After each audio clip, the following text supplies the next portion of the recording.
Chapter 1455. As soon as the dragon spoke, Yu Tiangue had already prepared himself for battle. We have a few dozen wraiths on our side. If it was only a single dragon, then there's no need to panic. In the next second, another giant dragon appeared out of thin air and stared at everyone with a silly look in its eyes. It looked around and murmured, "I'm not sure. What happened here? Why is this place filled with boundless killing intent, and the omens of death? The clouds in the sky want to rain, the trees on the ground want to bloom. All of you came from so far away just to fight in this place," it began to sing. The wraiths froze. Is this dragon stupid? All of a sudden, another dragon descended from above. You know he's our big bro's successor, yet you still dare to bully him here. You really are looking down on us dragons, this dragon angrily declared. More and more dragons descended, crouching on top of the forest, staring at Gu Qingshan. 1, 2, 3, a total of 29 dragons. This was an overwhelming force. Gu Qingshan finally put her sword away, tapped her inventory bag, took out a few bottles of liquor, and tossed them to Crow and Omaki. "My throat is a bit thirsty after all that fighting," he said. Lines of glowing text hovered in the void of space in front of him. "You've equipped the title, Dragon King of Atrocity Jail. You're currently fighting. You're the successor of the dragon ancestor. Your battle will be sensed by the dragons nearby. They might come to help. Attention, the first dragon is approaching. Attention, the second dragon is approaching." Gu Qingshan stopped reading the combat description and drank from the bottle. Crow also opened the bottle, took a gulp, and said, "So the reason you were buying time was to complete the summoning technique," Yuan said with relief. "We're safe now." The three of them turned to the wraiths. Gu Qingshan told Yu Tiangue, "Look, we're not in Void City right now, but I still have someone to protect me." Yu Tiangue held a life talisman in his hand, but couldn't activate it no matter what. He took out another talisman and held it in his hand. He cast a spell and shouted, "All the techniques appear."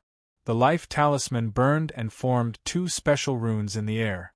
When Yu Tiangue saw those 2 special runes, his expression changed. World-forbidding spirit formation curse. Isolation barrier incantation.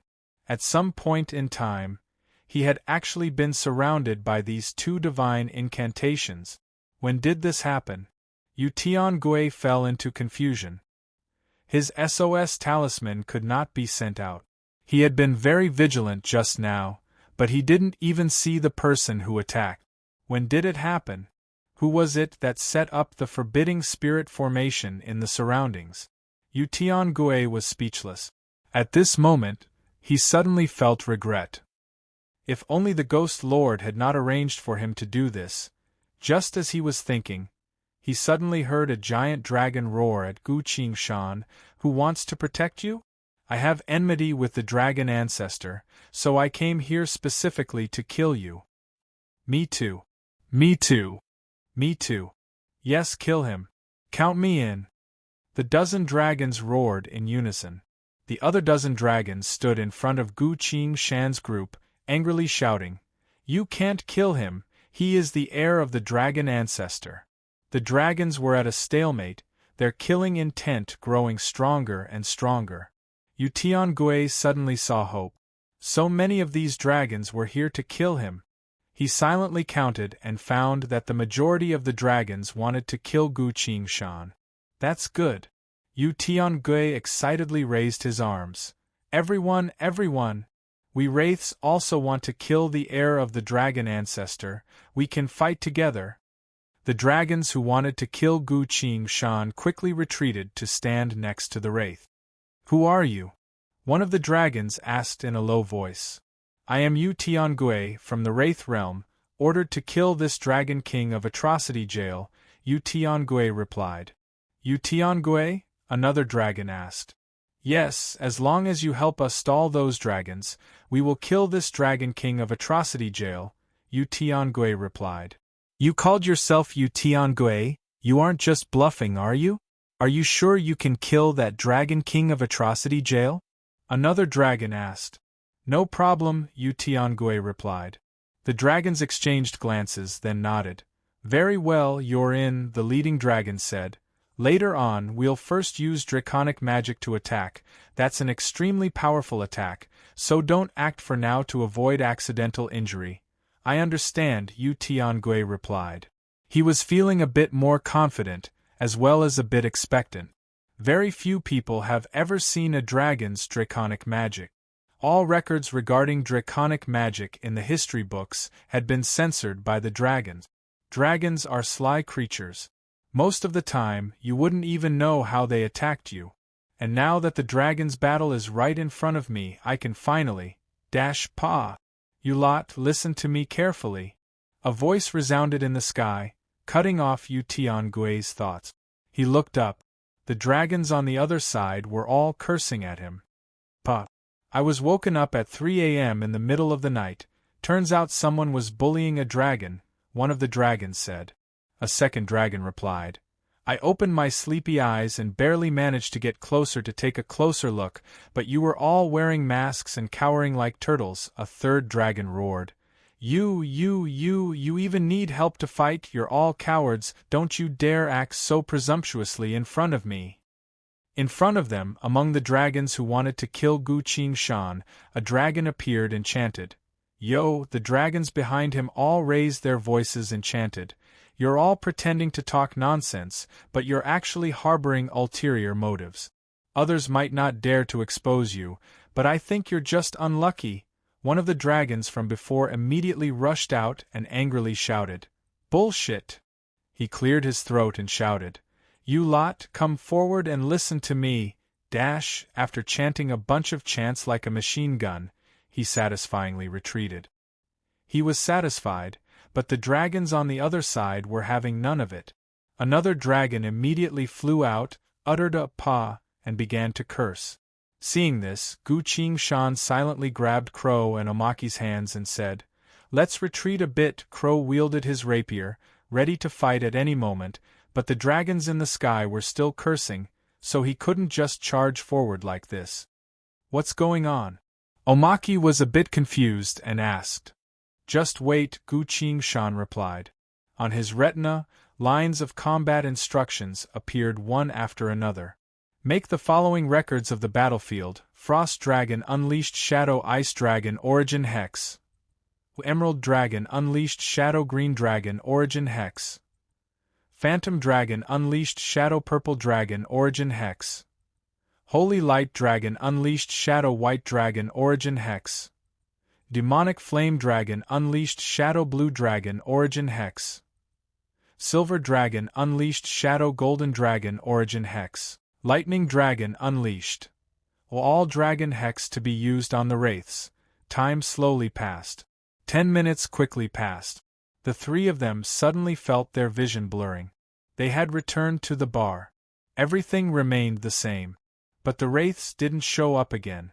This time, Crow was also confused.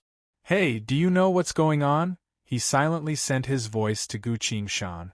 Not sure, most likely the way the dragons fight is an internal secret that they don't want us to see, Gu Qingshan also whispered.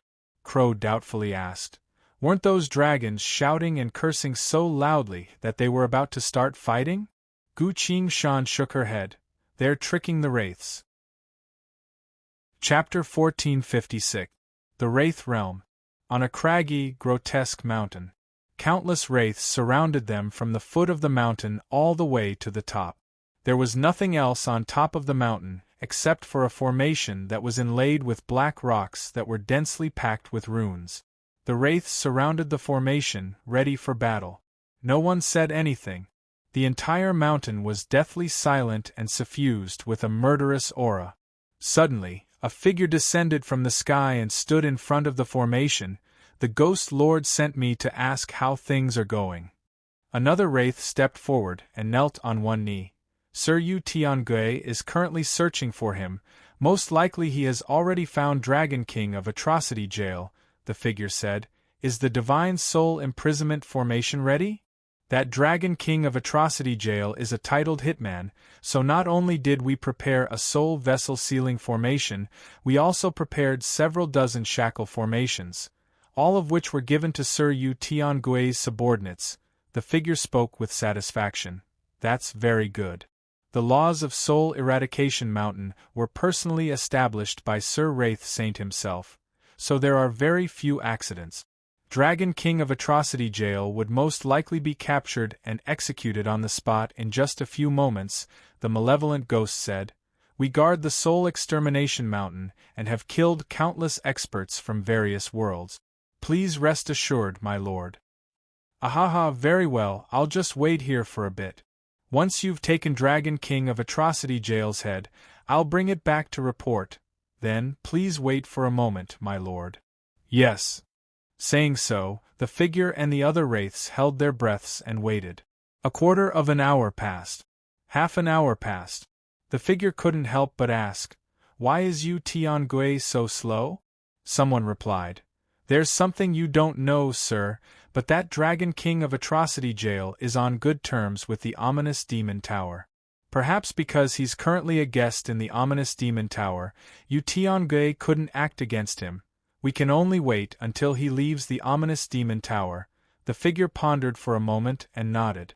The other forces in Void City were fine, but this ominous Demon Tower was too disgusting. They have a particularly disgusting way of doing it. That method was truly terrifying. The figure sighed, then said, "Very well, I'll wait a bit longer, but none of you can be complacent. That Dragon King of Atrocity Jail has many tricks up his sleeves. I want you to kill him as soon as you appear." The evil spirits shouted in unison, "Yes, sir." Time slowly passed. The moon rose and the sun set. 1 day passed. The figure abruptly shouted, "That has already been a day. Why did we wait here for an entire day? Something's wrong." The wraiths also awoke from their daze. "Sir, we'll contact Ghost Might Yu Tiangui right away." "Not good, sir, we can't contact him. I can't get in touch with his followers either." "Quick, report to the Wraith Lord." The wraiths were all busy. Let's rewind time a little. In reality, Yu Tiangui had already found Gu Qingshan when the figure had just arrived at Spirit Destruction Mountain. Their teleportation was interrupted by Crow and Gu Qingshan, and they were both teleported to an unknown world. The dragon race appeared and began to curse. Following that, Gu Qingshan, Crow, and Omaki returned to the bar. "You're saying that the dragons were deceiving those wraiths?" Crow doubtfully asked. "Yes, I think so," Gu Qingshan said. Omaki said disappointedly, "How regretful, even our library doesn't have any records of the dragon race's battles. It's quite mysterious." Crow followed up, "That's right, I also want to see what the dragon race's battles are like. Just thinking about it is enough to tell how heroic it would be." Gu Qingshan's lips twitched. "Forget it, I guarantee that you won't want to see it." There was no one else in the bar at this point, only the 3 bartenders. They were looking at Gu Qingshan's group with a strange gaze. These people managed to escape the wraith's clutches. What a shocking piece of news. While they were thinking, someone suddenly pushed open the door of the bar. A man wearing a black cap, a pair of sunglasses on his nose, a mask over his mouth, and a black casual outfit walked in. With such attire, it was impossible to see what he looked like at all. "Welcome," one of the bartenders said. The man walked up to the bar counter, took out a piece of paper, and muttered, "Du Go Dien Kong gold card." The 3 bartenders all froze. It's me, sir? What business do you have with us?" They all spoke in unison. A ball of flame appeared in the man's hand, burning the piece of paper to ashes. "It's nothing, it took us quite a bit of effort to obtain your names." After saying so, he suddenly clapped his hands. The 3 bartenders instantly stopped moving, as if they had turned into statues. The man continued, "By your names, I vow to forget the memories I have designated." The 3 bartenders' bodies went limp and fell to the ground. At this point, the man nodded to Gu Qingshan and said, "There's no need for you to worry about the wraiths." His voice suddenly turned into a female voice. "I really can't tell if he's a man or a woman. This disguise and way of doing things is too cautious. Gu Qingshan immediately had an answer. Dragon. This person is a dragon. Gu Qingshan curiously asked, How did you deal with it? The man replied, The wraiths all have various tracking techniques on them, so they'll be summoned back after death. Killing them is the same as letting them go, so we sealed all the techniques on them, turned them into several dozen grains of sand, scattered them in different directions, and randomly tossed them into the space vortex. Gu Qingshan was a bit speechless. These dragons were simply too cautious. The space vortex is so vast that it could contain countless worlds, so searching for a few dozen grains of sand in the space vortex is countless times harder than looking for a needle in a haystack. The man continued. We then used the aftermath of the talisman formations on their bodies to cast a curse of stupidity. Anyone affected by the curse would become stupid for an entire day, so the wraiths waiting at the warp formation must have been affected as well. Gu Qingshan clasped her fist. Please help me thank the friends who helped us. Thank you for your help. No need to be so formal, our identities are hidden, so the wraiths won't be able to find us from now on. You, on the other hand, need to be careful from now on, try not to provoke these wraiths, the man told her. Saying so, he turned around and prepared to leave. At this point, Crow couldn't help but ask, You're a dragon? You actually turned those wraiths into sand? The man froze. He looked at Crow and was shocked by Crow's beauty. So handsome, the man spoke with a female voice. She took off her sunglasses to reveal a pair of beautiful silver eyes, then asked Crow, What, do you have something to say? I don't have anything to say, but I'm actually quite curious to see how you subdued those wraiths, Crow honestly replied. Standing on one side, Omaki also displayed an eager expression. The woman then turned to Gu Qingshan and asked in surprise, You didn't tell me? Gu Qingshan shrugged and replied, I thought that was a secret of our dragon race. The woman appeared pleased and patted his shoulder. That's right, we used underhanded means, tripped people up, hit them with a wooden club, cursed and killed people. But we did it for justice, didn't we?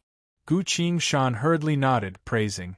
That's right, the woman put her sunglasses back on and said, I'll warn you again, stay away from the wraiths, they seem to have fallen into some sort of madness, our dragon race has always kept our distance from them. Got it, Gu Qingshan replied. The woman nodded to him, then turned around and left the bar. After she left, the three bartenders quickly regained their senses and staggered to stand up. What happened? I'm not sure, I only remember that I was sleeping very soundly, Why aren't there any customers in the bar today? The bartenders asked in confusion. In front of them, the only customers in the bar were Gu Qingshan, Omaki, and Crow. Chapter 1457. Neon lights flickered. The music in the bar continued to play. The bartenders all had confused expressions, not knowing what exactly happened. Let's go, Gu Qingshan stood up and left the bar. Crow and Omaki followed. The three of them left the bar and walked on the deserted street of the night. Omaki casually set up a soundproof barrier, then told Gu Qingshan, Those wraiths came to kill you, but you're completely unscathed while they all disappeared.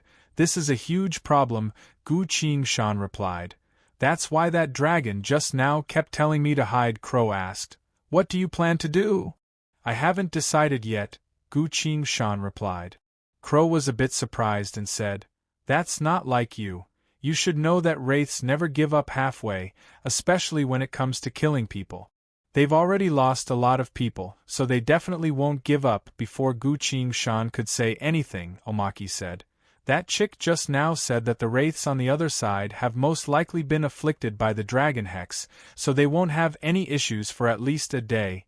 Then we still need to think of a solution, Crow signaled with his eyes. He was part of Fei Yu's plan, so he knew about Gu Qingshan's true intentions. Gu Qingshan nodded and replied, I'm thinking at this point, Omaki suddenly said, ever since returning from the Saint Spirit world, I've been feeling like I'm about to break through. What about you two? Gu Qingshan and Crow exchanged glances and smiled. Perverted duck, my curt death silver crow has already broken through, the same goes for the Dragon King, Crow pridefully said. Omaki was a bit surprised, then said with a bit of frustration, and here I thought I was the fastest. Speaking of which, did you two obtain any new abilities? Gu Shan thought about how her world technique was still in the process of breaking through, so she shook her head. Crow, on the other hand, excitedly said, my fortune-seeking and calamity-avoiding technique has improved greatly, the timeline I can foresee has become longer, and the future I can foresee has also become more accurate. Furthermore, I seem to have obtained a new divination technique. A new divination technique? Amazing! Omaki praised. Crow slowly stopped. He thought that he should go look for Feiyu, so he said to Gu Shan and Omaki, I have to go back too. Omaki said, return to the Hitman Guild? Crow laughed and was about to say something when he noticed Gu Shan's vague gaze. That's right, this is a highly confidential matter, I can't casually talk about it. Crow abruptly corrected himself. That's right, recently there was a new receptionist at the front desk of the guild, she's quite a beauty. Oh? More beautiful than you when you were a woman? Yuan's interest was piqued. Of course not, Crow immediately replied. If that's the case, I won't be joining in the fun. Omaki waved his hand and walked forward. Where are you going? Gu Shan asked. Where else can I go? Back to the library. I still have a lot of research topics to follow up on, Omaki said helplessly. See you later. See you later, Yuan's figure flashed, speeding towards the distance, and disappeared very soon. Crow and Gu Shan stood in the darkness, watching him leave. Aren't you going to involve him? He's quite knowledgeable after all, Crow asked. There's no need, he's still a bit lacking in terms of combat. If I insist on involving him in the fight against the wraiths, his life would be in danger, Gu Shan replied. That's true, I agree with your point, Crow agreed. You're going to where Feiyu is? Gu Shan asked. That's right, I'm leaving right now. If there's anything, come find me at the City Lord's Manor, Crow replied. It's nothing, Gu Shan smiled and casually said. If I don't want the wraiths to find me, they won't be able to find me, Crow recalled Gu Shan's Fog Realm descent and chuckled. It's best if you go to a few more worlds, that way you'll be able to run away at any time. After saying that, just as Gu Shan was about to reply, Crow's eyes were staring straight at him with a terrifying expression. It was as if he was looking at a monstrous corpse. What is it? Gu Shan couldn't help but ask. Crow stared at him without saying a word. Countless black feathers manifested around his body and enveloped him. Crow began to speak, his voice resembling the sharp sound of metal scraping against metal. The great flood is coming, the entirety of Void City will have nowhere to run, everyone who goes against the wraiths will die without a place to be buried. And you, Gu Shan, if you don't see that coming, you will only welcome your death. As soon as he said so, all the supernatural phenomena disappeared. Crow's expression returned to normal and grinned. All right, I'll be going first, see you later. Wait a minute. Gu Shan pulled him back. Crow was confused and asked, What is it? What did you say just now? Gu Shan asked. Did I say something just now? Crow was confused. He quickly realized and joyfully said, Ah, right, I've grasped the second fortune-seeking avoidance technique. Sometimes I can say things that even I don't know about. Gu Shan froze for a split second. A line of glowing text slowly appeared on the war god Ui frowny face. You've been affected by the power of prophecy. Graveyard, graveyard.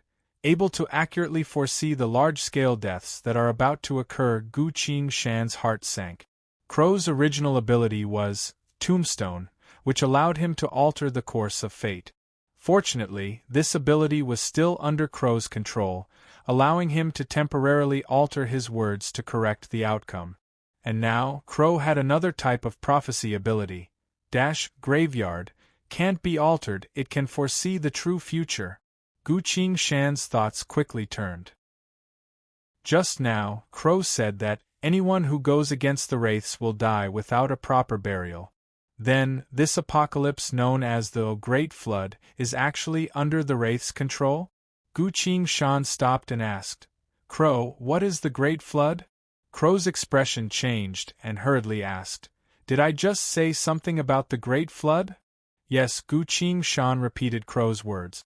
Crow froze, then said after a long while, The Great Flood is a true unlivable apocalypse, an apocalypse that no one could survive. Among the countless geniuses in history, the countless heroes of the void, not a single one of them managed to survive this apocalypse. The previous plague apocalypse was only unsolvable, far inferior to the current situation. Gu Qingshan's heart sank to the bottom. The wraiths have such power. How exactly did they do it? Crow, immediately tell this to Fei Yu, she's knowledgeable and powerful, so she'll definitely have a solution, Gu Qingshan immediately said. Got it. Crow understood the severity of the situation, so he vanished without a trace right after saying so. Gu Qingshan entered the white fog and left the street. He directly appeared in the small brick house. What's the matter? You don't look too good, Buttercup asked. Something happened, I need to confirm it again, Gu Qingshan replied. In front of Buttercup, he took out the colorful rooster statue.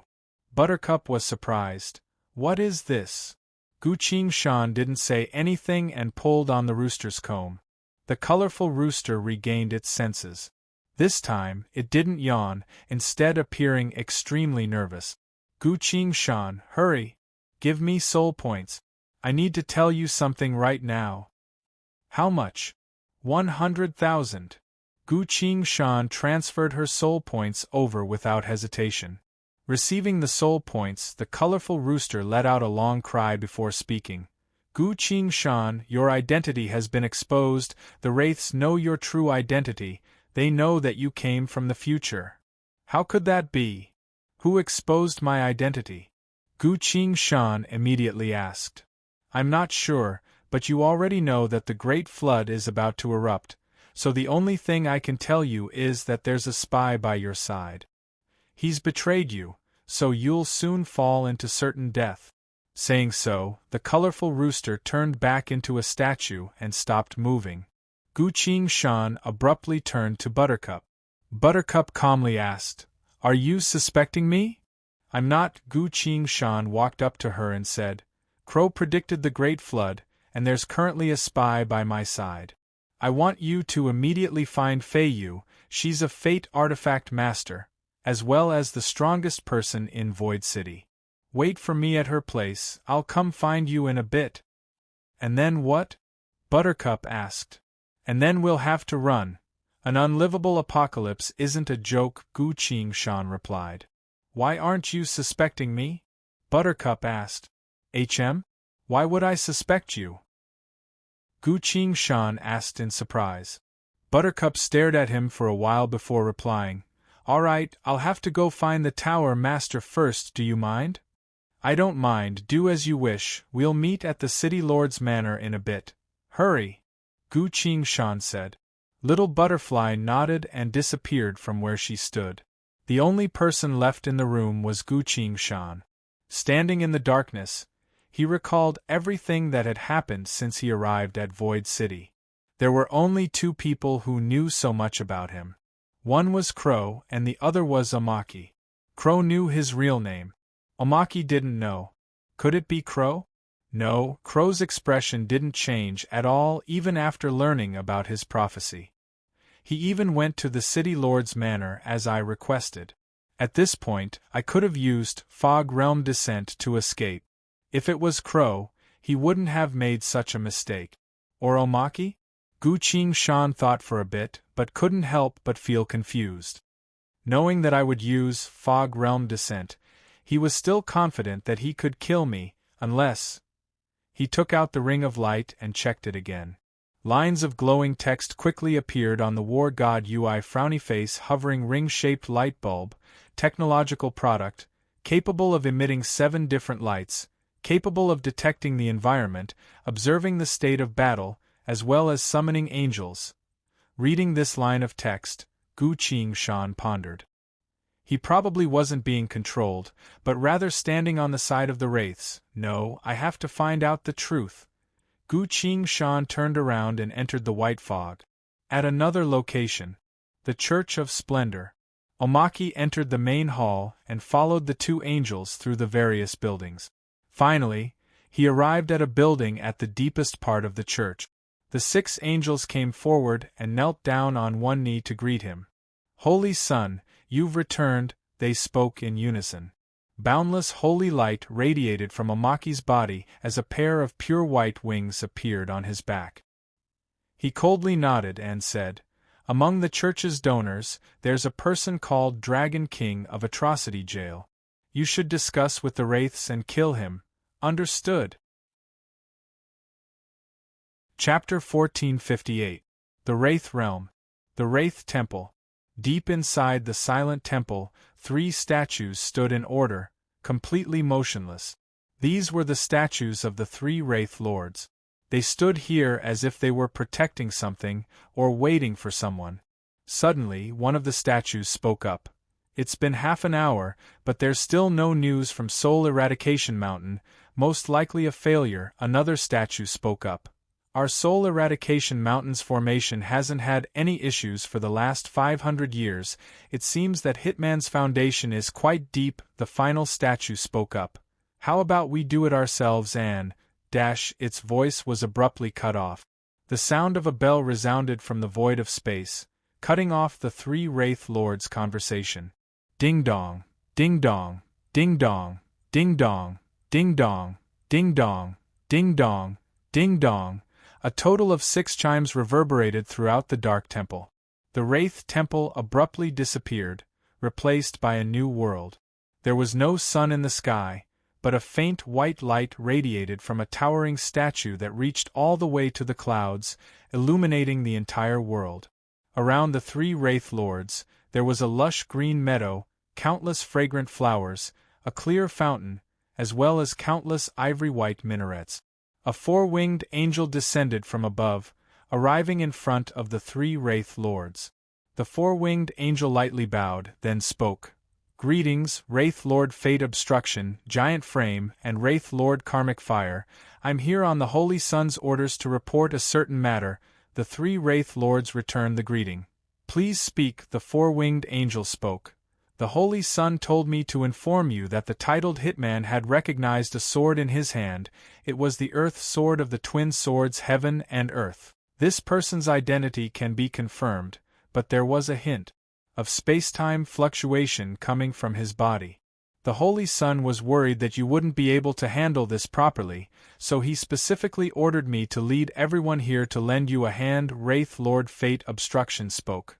"The twin swords Heaven and Earth strange. These 2 swords should currently be within the 900 million world layers, under the surveillance of the Eternal Abyss and the awaitings of order and chaos. How could they?" Wraith Lord Giant Frame spoke. "There is no problem with this. I also remember that the twin swords are still within the 900 million world layers, unless," Wraith Lord Karmic Fire said, "unless this assassin came from the past or the future." The angel's expression was cold as she continued. "According to our intelligence, Fei Yu of the Void has already met with this person. This is something that cannot be allowed to happen. To prevent this person from affecting our true plan, I will lead the angels and the 3 Wraith Lords to eliminate this person." Void City. Gu Qingshan stood in the lobby of the library and waited for a while. "You're looking for me?" a voice rang out. Gu Qingshan looked in the direction of the voice and saw an unfamiliar middle-aged man standing not too far away. His expression was a little nervous. "You are?" Gu Qingshan asked. The middle-aged man replied. "This humble one is Omaki, a researcher in Void City's library. They said that a titled hitman was looking for me." Gu Qingshan looked at him and fell silent. He had never seen this person before. "Not too long ago, did you go to fight against the Saint Spirit World's plague apocalypse?" Gu Qingshan asked. The middle-aged man lowered his head and hesitantly answered. "At the time, I was doing an experiment, but something went wrong and I fell unconscious. only waking up yesterday. Gu Qingshan looked at him, slightly released her killing intent, and asked in a low voice, "Can you guarantee that you're telling the truth?" The middle-aged man sighed and tiredly answered, "Indeed, I had indeed lost my ID card. As soon as I found out that I participated in that war and survived, I immediately knew that someone was impersonating me. But what could I say? If that person was able to steal my ID card without anyone noticing, it wouldn't be too hard for him to take my life, so I naturally couldn't tell anyone." This person was wearing a pair of thick glasses. His expression was one of discomfort from talking to someone. His expression was tense and stiff. His strength was also much weaker than the Omaki I knew. He wasn't lying. Even Gu Qingshan could instinctively come to this conclusion. Have you ever come into contact with the church?" Gu Qingshan pondered and asked. "The church?" The middle-aged man's expression glowed with a different kind of light, then began to speak. "I'm a loyal believer. The Church of Splendor is extremely powerful. They have always protected a powerless person like me who only focuses on research, even providing us with funds and protection. Right, are you also a believer?" the middle-aged man asked. Gu Qingshan went silent for a split second. He was about to leave just now, but the middle-aged man's final words successfully drew his attention. "I'm a believer, take a look." Saying so, Gu Qingshan took out the circular light tube. "A saint-chosen believer. My apologies, it turns out your position is much higher than mine," the middle-aged man exclaimed in surprise. "Do you know what this represents?" Gu Qingshan asked. "Of course, only the most staunch believers would know about this halo, and I happen to be qualified." The middle-aged man's expression became a bit more respectful. He even performed a holy salute to Gu Qingshan while staring at the ring of light. Gu Qingshan's thoughts quickly turned. This halo that was used to track and locate him had now turned around to prove his identity as a believer. "Do you care about this a lot?" Gu Qingshan asked. "That's right, this is a kind of proof that can be shown to the church in exchange for more research funds," the middle-aged man truthfully replied. "Then do you know how many believers of the church are in Void City's library?" Gu Qingshan asked. The middle-aged man was still staring at the halo and answered, "I only know that there are a few people in my field of study. I rarely come into contact with researchers from other fields, so I don't know who else is a believer." "Ah? What kind of research do you do in your field of study?" Gu Qingshan asked. The middle-aged man replied, "We study the world within the void and its related content." Gu Qingshan fell into thought. The person who impersonated Omaki didn't kill him to silence him. This means that the real Omaki still has a certain amount of value. "Pardon me for asking, but what is your field of study?" Gu Qingshan asked. "Me?" The middle-aged man puffed out his chest and pridefully answered, "I study the history of war between multiple worlds." "History of war between multiple worlds?" Gu Qingshan silently remembered this term. "You must be the best in this field," he flattered. "Ahaha, don't say that, there are actually a few other experts who are also quite skilled in this field. Although they are still a bit lacking compared to me," the middle-aged man embarrassedly replied.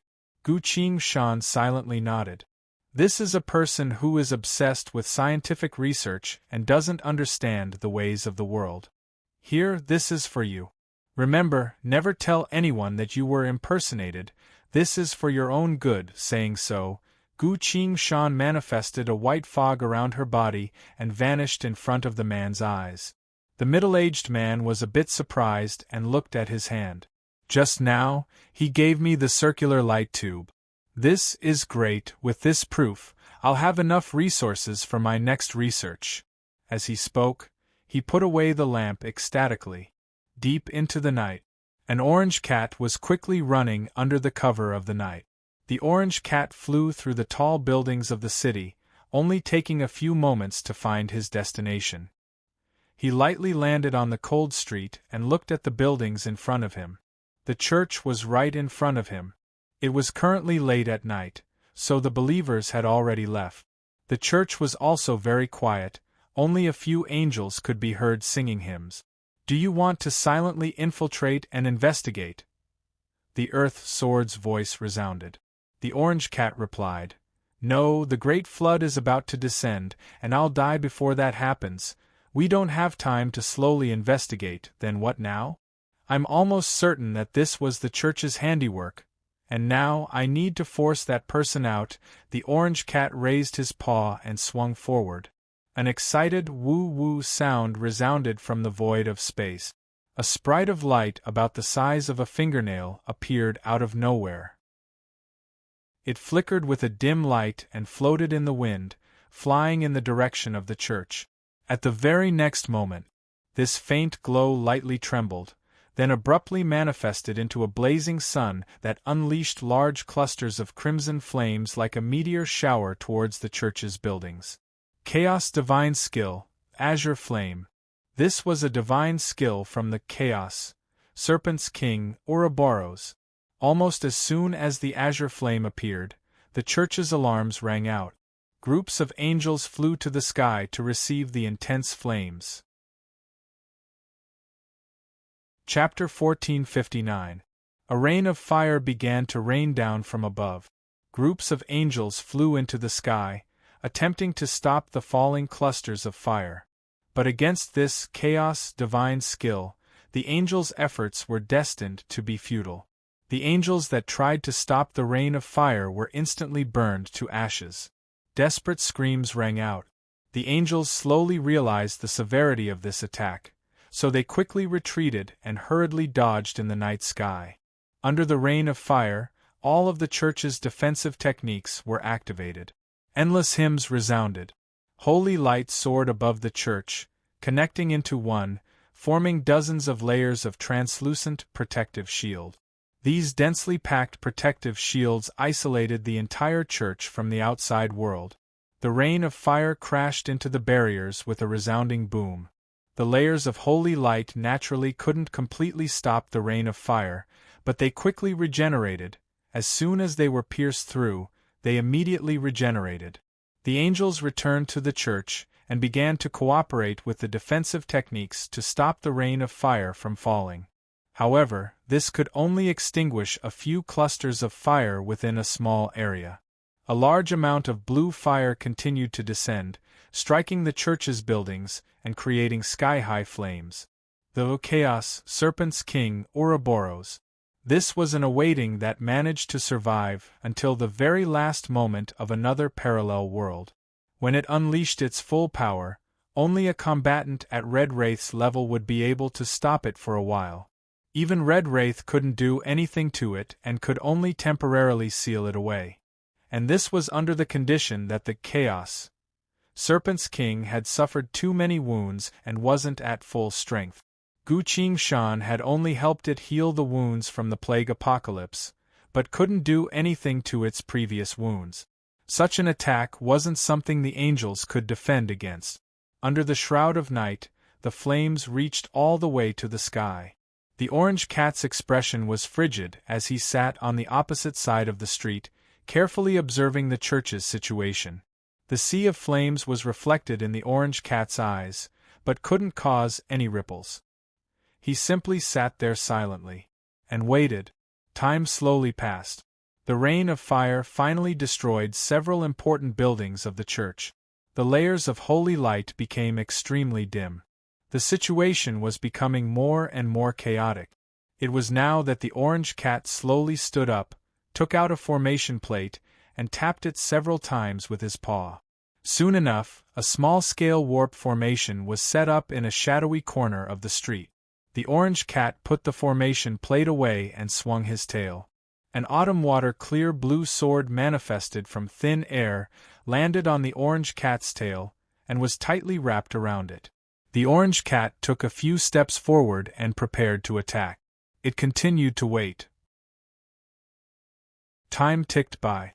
A huge fireball descended from the sky, piercing through all the holy light and landing in the main cathedral. Bang! Amidst the deafening sound, the entire cathedral turned into a splattering of flames. The holy light that filled the sky flickered for a moment before gradually dying out. This was the moment. The orange cat's figure flickered and vanished. Before the layers of holy light lit up again, it had already landed next to the collapsed church and immediately released its divine sense to observe the surroundings. Soon enough, the orange cat noticed something. In the southwest corner of the church, groups of angels were guarding a single building. Whenever an azure flame descended upon the building, many of the angels would immediately rush forward and unleash spell techniques at the expense of their own lives in order to defend against the azure flames descending from the sky. Although angels kept dying in battle, there were still large numbers of angels surging out of that building. The orange cat silently watched for a while, feeling a bit confused. Every now and then, the door of the building would open. Groups of angels flew out from the building one after another. There were so many of them that the building couldn't contain them. Could there be a warp formation inside? The orange cat silently moved forward, avoiding a group of angels who came to extinguish the flames. Thanks to the power of ghostly shadow of night, none of the angels noticed the orange cat's existence. Because of that, the orange cat coiled his tail around the sword and didn't attack. He slowly moved forward, carefully avoiding the attacks of the azure flames while approaching the building. At a certain point, the building's door opened again. The orange cat took this chance and abruptly used his divine skill, a ground shrink. In a split second, the orange cat appeared behind the angels and directly entered the building. As soon as he entered, he heard a familiar voice. Who exactly is it that dares to openly attack the church in Void City? I must kill him. The orange cat's ears twitched. This was Omaki's voice, the Omaki that he was familiar with.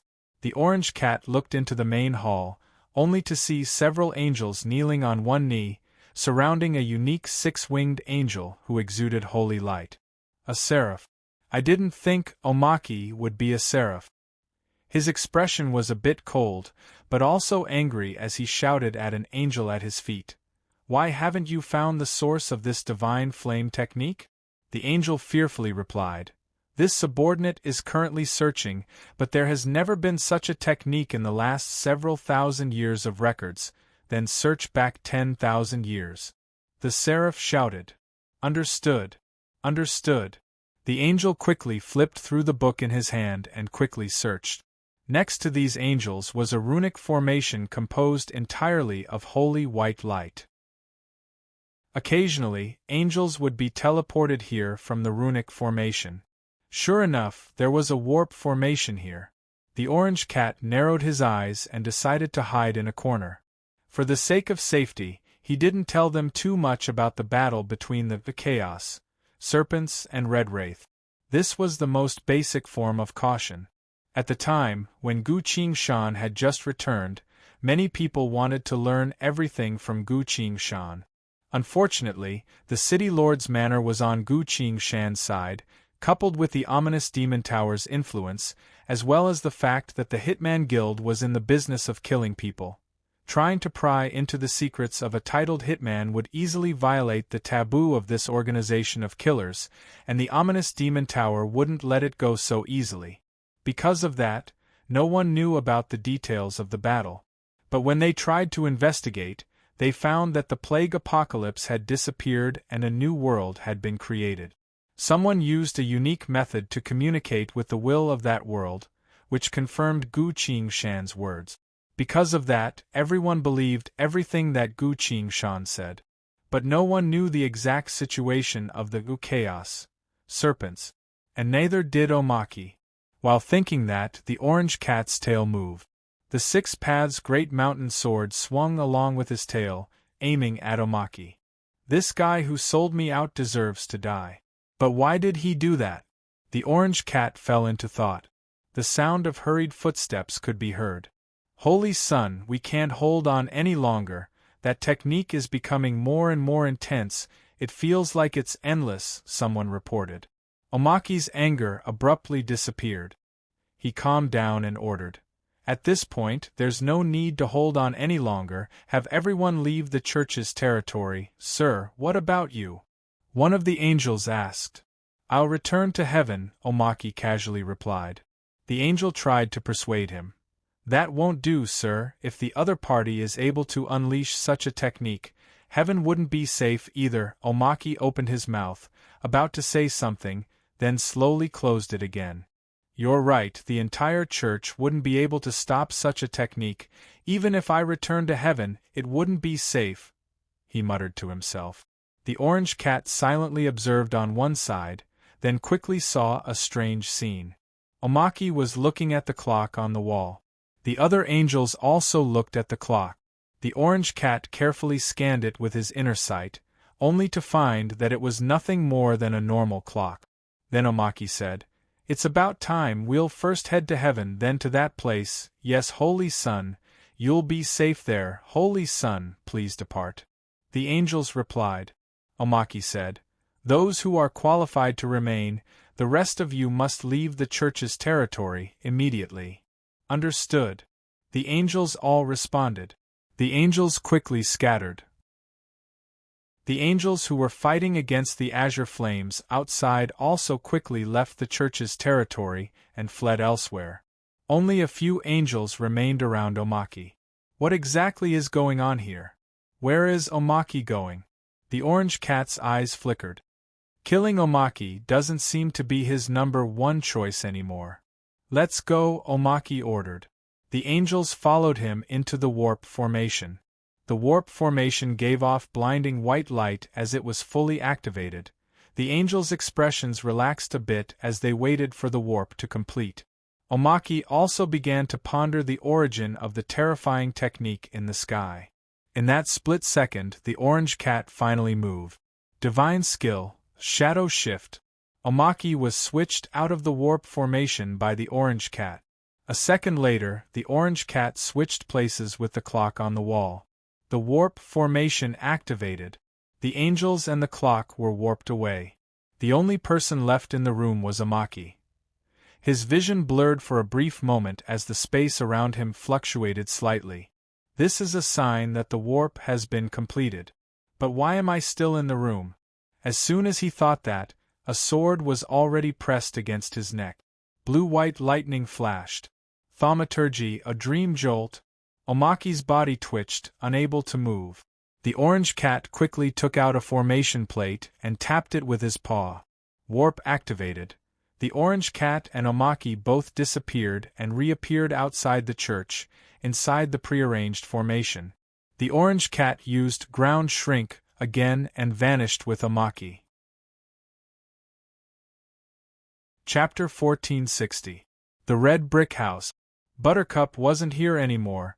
Perhaps she went to the ominous demon tower or the city lord's manor.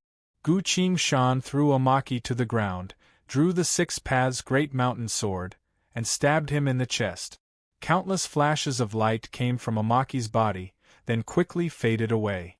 Omaki endured the pain and coldly asked, "This isn't the Earth Sword, why can it break through all of my defensive techniques?" Gu Qing-shan didn't answer. Holding the hilt of the sword, he lifted the other party up and pinned him against the wall. "Arg!" Omaki was screaming in pain, seemingly about to release something. Gu Qing-shan said without changing her expression, "Move and you die." Omaki had no choice but to let go. He breathed heavily. How did you notice me?" Gu Qing-shan asked in return. "Omaki, why did you betray me? Why did you tell the wraiths about me?" Omaki's expression was full of pain, sweating profusely, as if he couldn't endure the pain of being pinned to the wall. Shanu's voice suddenly came from the sword. "Gongzi, this isn't his real body." Gu Qing-shan's expression didn't change at all and casually replied, "I know within the space vortex there were countless worlds, countless combatants, countless thaumaturgies and abilities. It was impossible for a single person to always surpass others, and it wasn't possible to know everything. Fortunately, Gu Qing-shan specifically chose the Six Paths Great Mountain Sword to stab him. This sword could cut through all laws. Because of that, as soon as the sword pierced his body, Shanu noticed something strange. Omaki's pained expression disappeared and smiled. Your sword spirit is quite sharp. Unfortunately, I was too focused on the earth sword at the time and didn't notice such a powerful sword, Gu Qingshan asked. I'll ask you again, why did you betray me? He stared into Omaki's eyes, and there was a hint of killing intent in his voice. If you don't want to tell me, I won't force you. But remember, I will definitely destroy this clone of yours, and then I will find you until I kill you. Omaki replied. Dragon King of Atrocity Jail, TSK, sure enough, a person capable of doing so much is truly extraordinary. How about this? I'll answer one of your questions, but you'll have to answer one of mine in return, otherwise, you'll have to destroy this clone of mine and we'll meet again. Why did you betray me? Gu Qingshan asked. Omaki chuckled and said, You're quick to ask. Fine, I'll tell you. I've never betrayed you, because you and I are not the same kind of people. Everything I've done, from my standpoint, was necessary. In other words, my death is in line with your interests, Gu Qingshan said. Correct, Omaki admitted. What's your relationship with the Wraiths? Gu Qingshan asked again. We've already agreed, one question in exchange for another, Omaki replied. He then asked, Dragon King, how did you notice that there was something wrong with me? Gu Qingshan curtly replied. In truth, I've always been suspicious of your matters. I simply felt that everyone has their own privacy, and you haven't done anything that I can't tolerate. You can be considered to have gone through life and death with me, so I never interfered with your matters. The six-winged seraphim suddenly laughed out loud. Don't pretend to be so mysterious. I can even guess that it must have been Crow's prophecy, otherwise you wouldn't have noticed that you were betrayed, Gu Qingshan muttered. When Crow and I saved you from a pile of corpses, you were already exposed. Omaki's laughter abruptly stopped. You're lying. He stared straight at Gu Qingshan and spoke with a heavy voice. It's very simple. When Crow and I were trapped inside the stone tower, you purposely revealed a sliver of vitality while hiding among the countless corpses, so I immediately knew that there was something wrong with you, Gu Qingshan replied. I'm a survivor, Omaki replied. The corpses around you have all been dead for a few days, they're already starting to stink, but you're still full of vitality.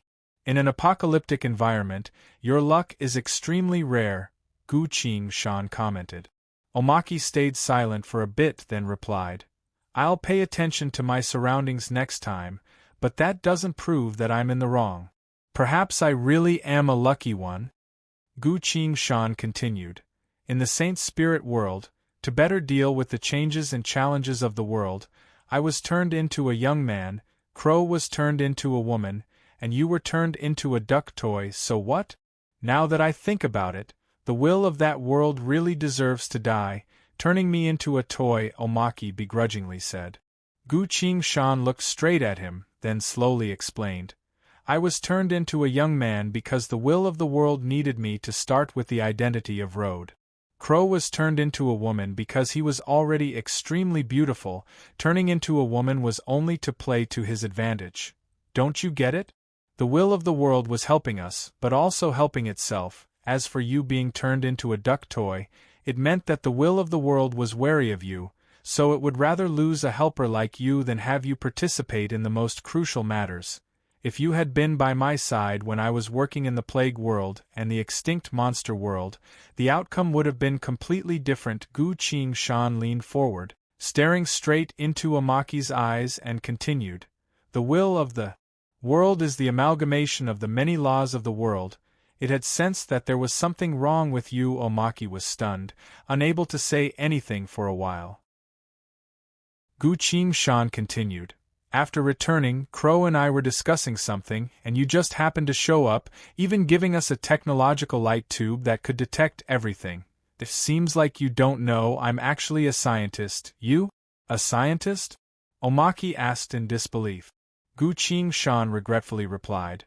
I know the functions of that light tube of yours, but I didn't say anything because I felt that even if you had any little tricks up your sleeves, I would be able to deal with them.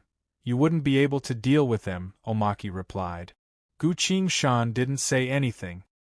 He simply reached his hand out and pointed at the sword in Omaki's chest. Omaki looked down at the sword in his chest and fell silent. At this point, intense rays of light suddenly erupted from the window. On the street outside, someone was shouting and screaming. "Hurry! Go take a look! The church has been destroyed." What the hell?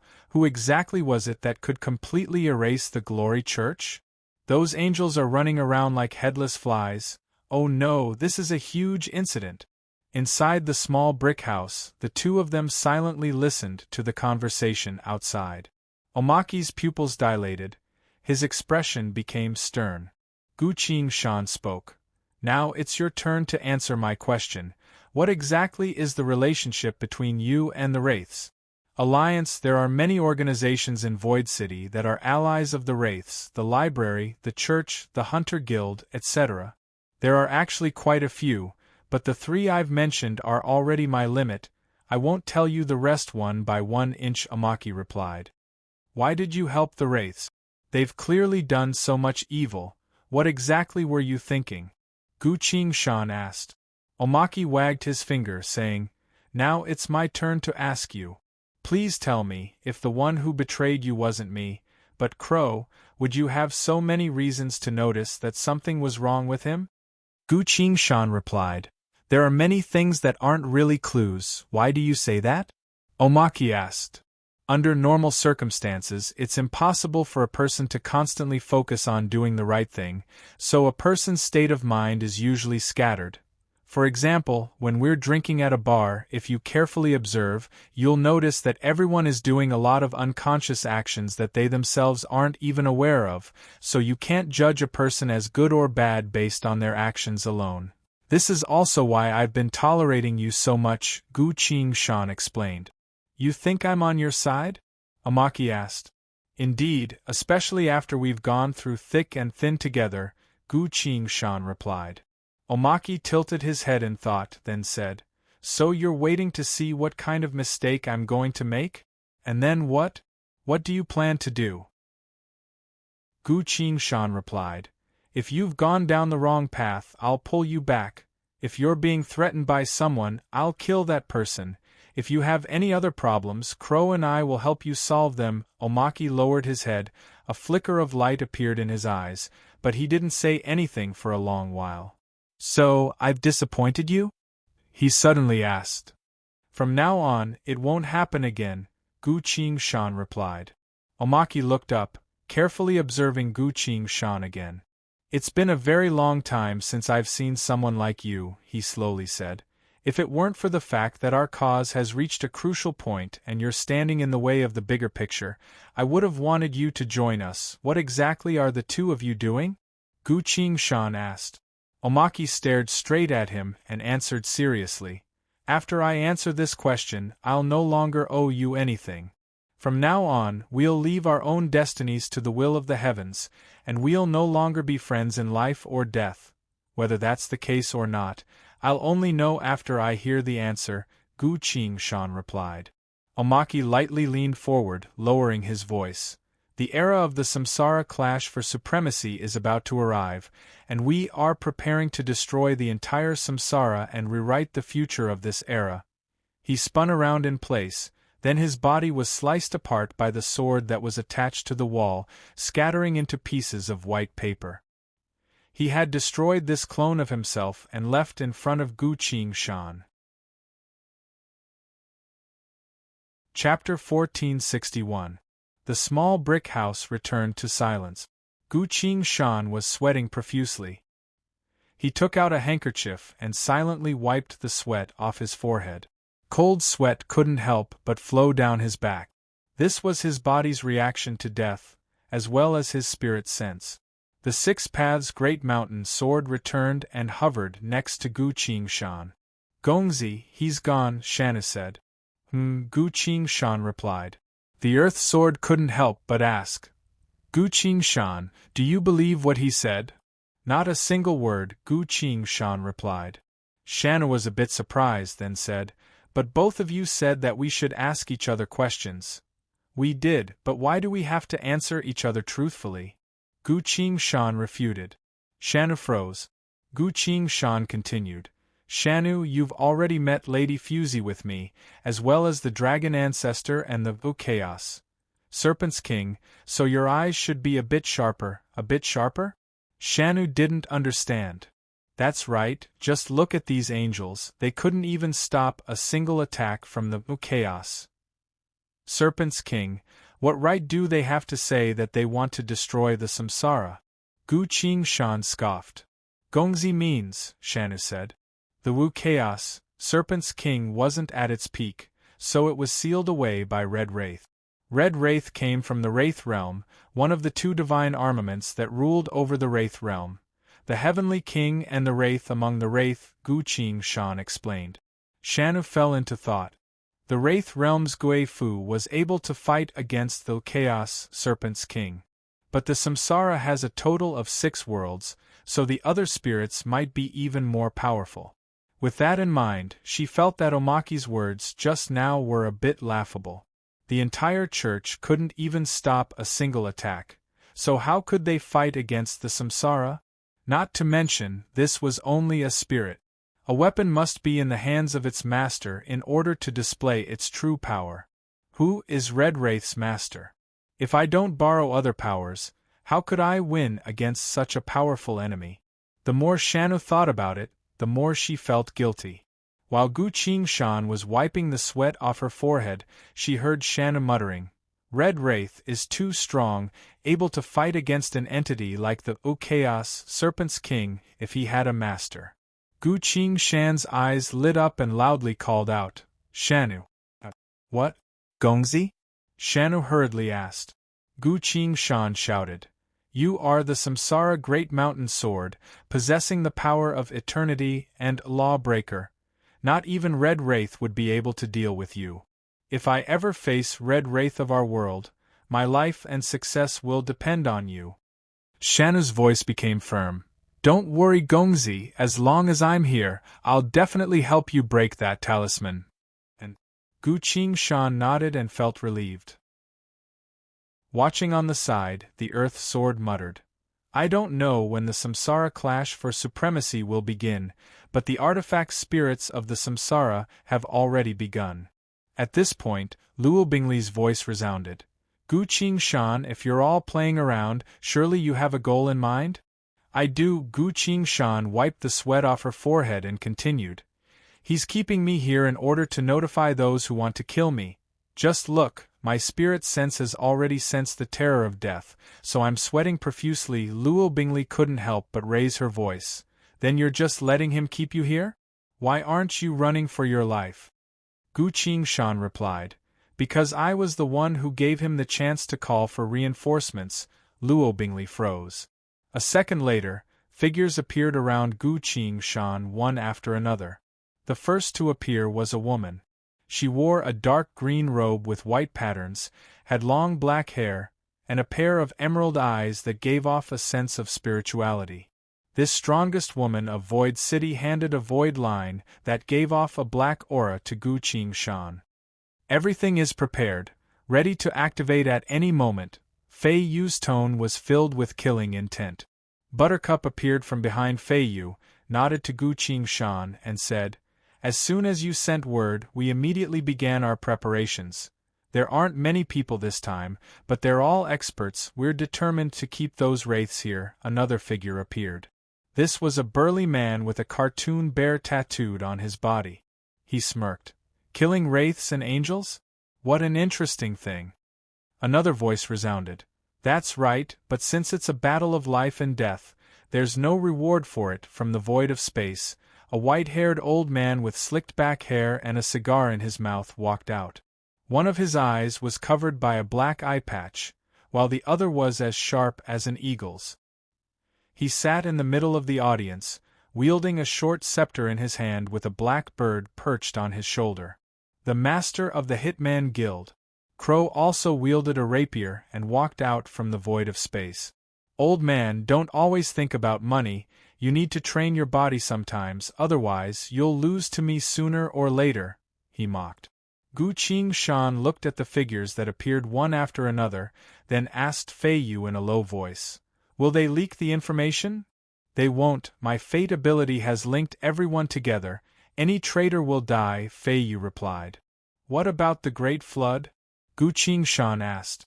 After capturing these people, we'll immediately leave, Fei Yu said.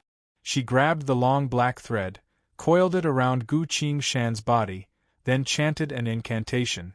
Buttercup also chanted another incantation towards Gu Qingshan. As Gu Qingshan was about to ask about the thread, lines of glowing text appeared in front of his eyes. Frowny face, your world technique has been nourished by Huang Quan origin power, only the final step remains. Please place your Huang Quan Saint Selection Orb into your left eye, it shall become the core of your world technique. Reading through it, Gu Qingshan couldn't help but sigh.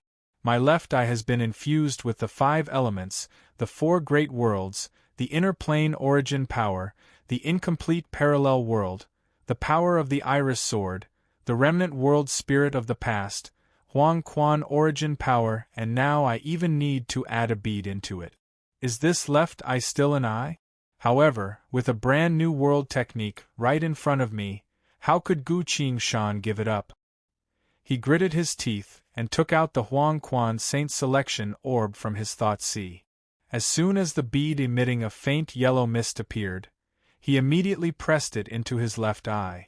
New lines of notification quickly appeared on the War God UI. Frowny face, a new world technique is being created, please wait for 5 seconds.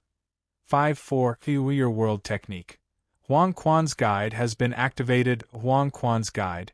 You can infuse other Huang Quan fragments into your eye to create an even more powerful Huang Quan world. Huang Quan's guide is the most fundamental Huang Quan technique. As you obtain more and more Huang Quan fragments, the laws of Huang Quan in your eye will become increasingly stronger, allowing you to become stronger. Attention! Whenever you fuse a new Huang Quan fragment into your body, your abilities will also be strengthened by Huang Quan transformation, evolving into a more powerful Huang Quan divine skill. A special note: when you obtain Huang Quan's guide, you will have truly participated in the early stages of the Samsara clash for supremacy. You will have begun to fuse with the Huang Quan world.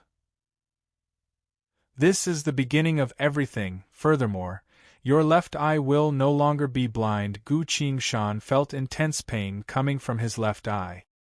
His left eye was enveloped by a burning mist, giving off an indescribable aura of death. A vast power manifested in his eye. Gu Qingshan, what's the matter? Buttercup asked. It's nothing, it's just a skill evolving. Gu Qingshan covered his left eye as he replied. Buttercup and Fei Yu exchanged glances and calmed down. It's about to begin. Fei Yu sensed something and muttered. Buttercup nodded. The two of them disappeared from Gu Qingshan's sight. 1 breath, 2 breath, 3 breath. Boom! The entire brick house was flattened. Dust flew everywhere. One by one, people wearing yiksha masks appeared. Not too far away, countless angels descended from above, circling around Gu Qingshan. From the sky to the ground, they were either angels or yiksha, completely surrounding Gu Qingshan.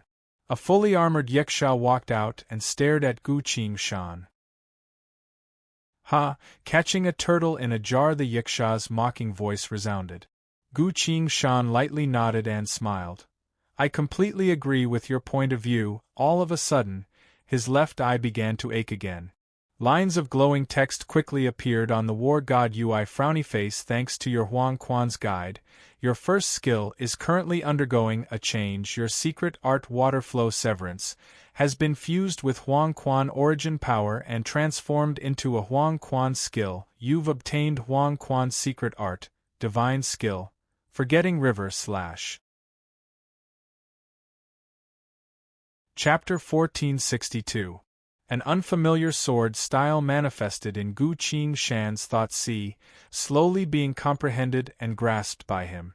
Huang Quan divine skill, Forgetting River / Iris sword, instant cast, instantly unleash 36 mind swords. If they are blocked, then unleash another 72 swords.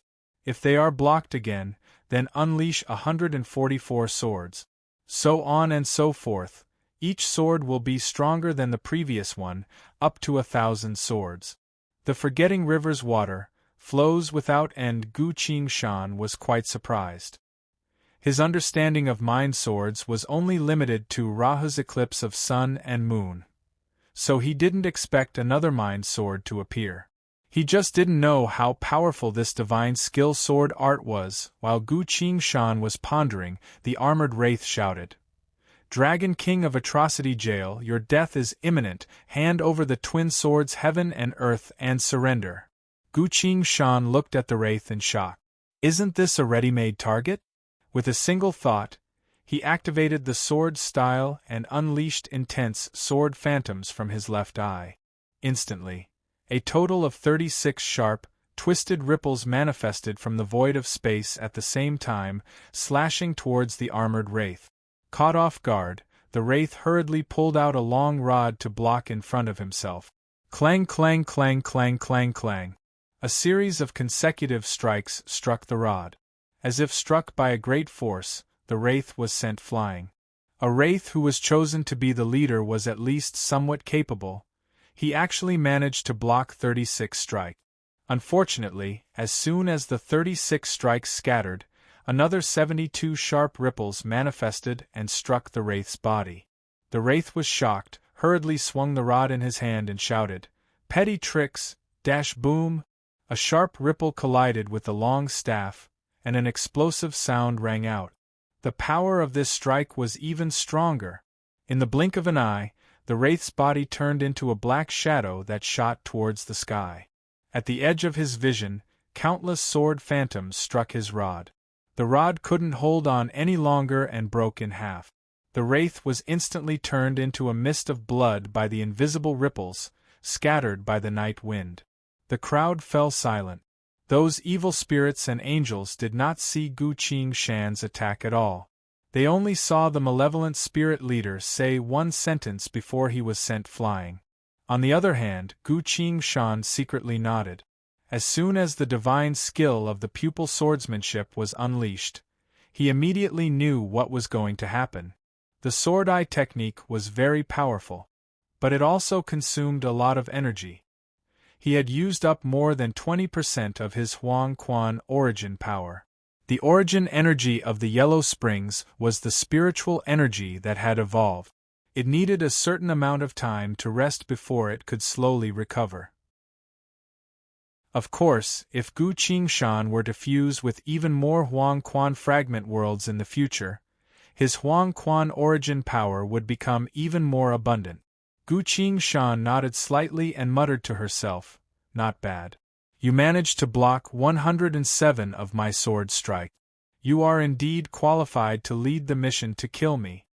As soon as Gu Qingshan's words fell, the evil spirits and angels in the sky immediately woke up. "Damn it, kill him!" An angel shouted. "Go! Kill him!" As they were about to act, Gu Qingshan seemed to have sensed something and sternly shouted, "Wait, or all of you stop! Quickly stop!" The angels and wraiths couldn't help but stop. Gu Qingshan's expression was extremely solemn as he shouted at everyone, "Listen up! None of you are allowed to attack me at the same time." He appeared to be extremely tense, as if he was facing some sort of serious problem. Everyone's hearts skipped a beat. Could there be some sort of hidden agenda? One of the angels couldn't help but ask, "Why can't we attack?" Gu Qingshan looked at the enemies in the sky and answered with a stern expression, "Because if all of you attack me at the same time, I will die." The angels and wraiths froze in place, their minds quickly turning. "This person is right. But we're here to take your life anyway. Bastard! Do you not understand the situation at all?" At this point, a female voice resounded. "No need to stall, the threads of death have already wrapped around all of our prey." Gu Qingshan immediately raised his hand. One end of a thread that gave off black mist was tied to his wrist, while the other end reached into the boundless void of space. Gu Qingshan forcefully pulled it down. The female voice also shouted, "Twin worlds of fate activate." Instantly, all the angels and wraiths felt an immense pulling force coming from their bodies. The countless angels and wraiths in the sky disappeared without a trace. In the night sky, there was no longer any overwhelming presence, powerful fluctuations, or intense killing intent. Everything returned to normal. This scene was so miraculous that it was almost like a miracle. Gu Qingshan looked around and sighed. Finally, peace. Xiao Dai slowly floated down and stood beside him. She looked a little worried. My house was demolished by them, she angrily complained.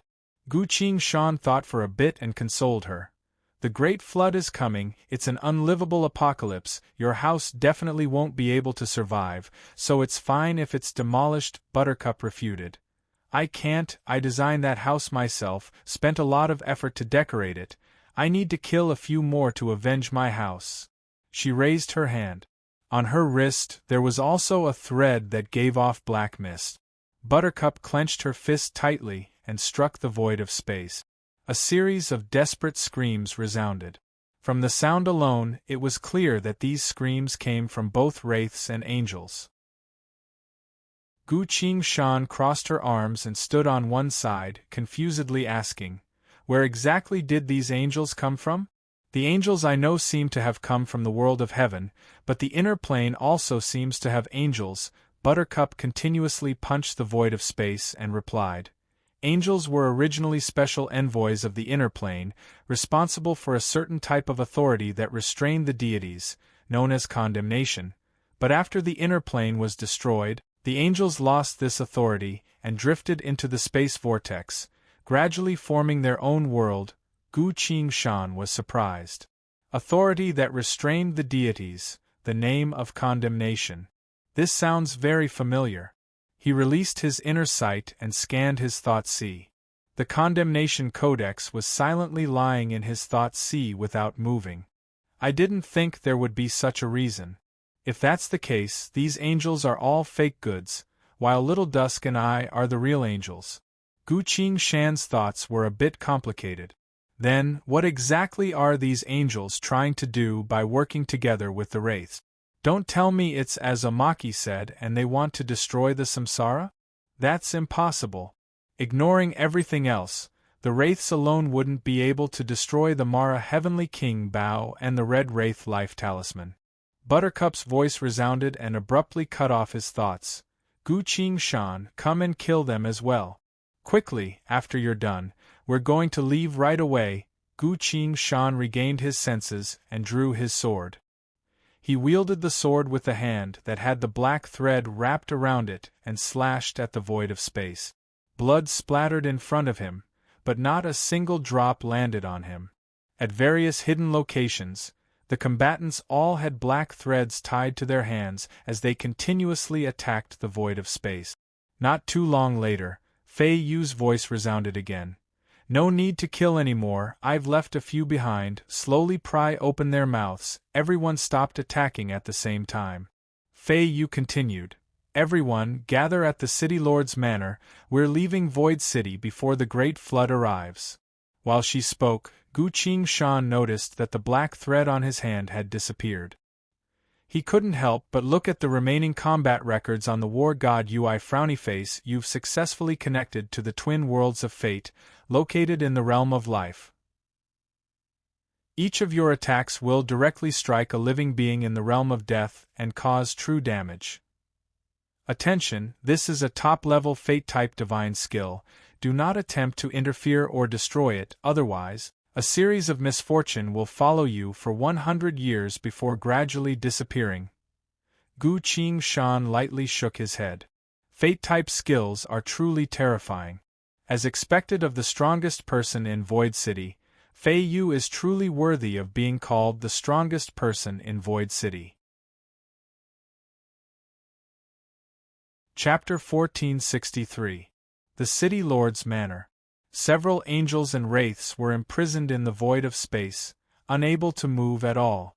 The big shots of Void City were gathered around Fei Yu, currently interrogating these guys.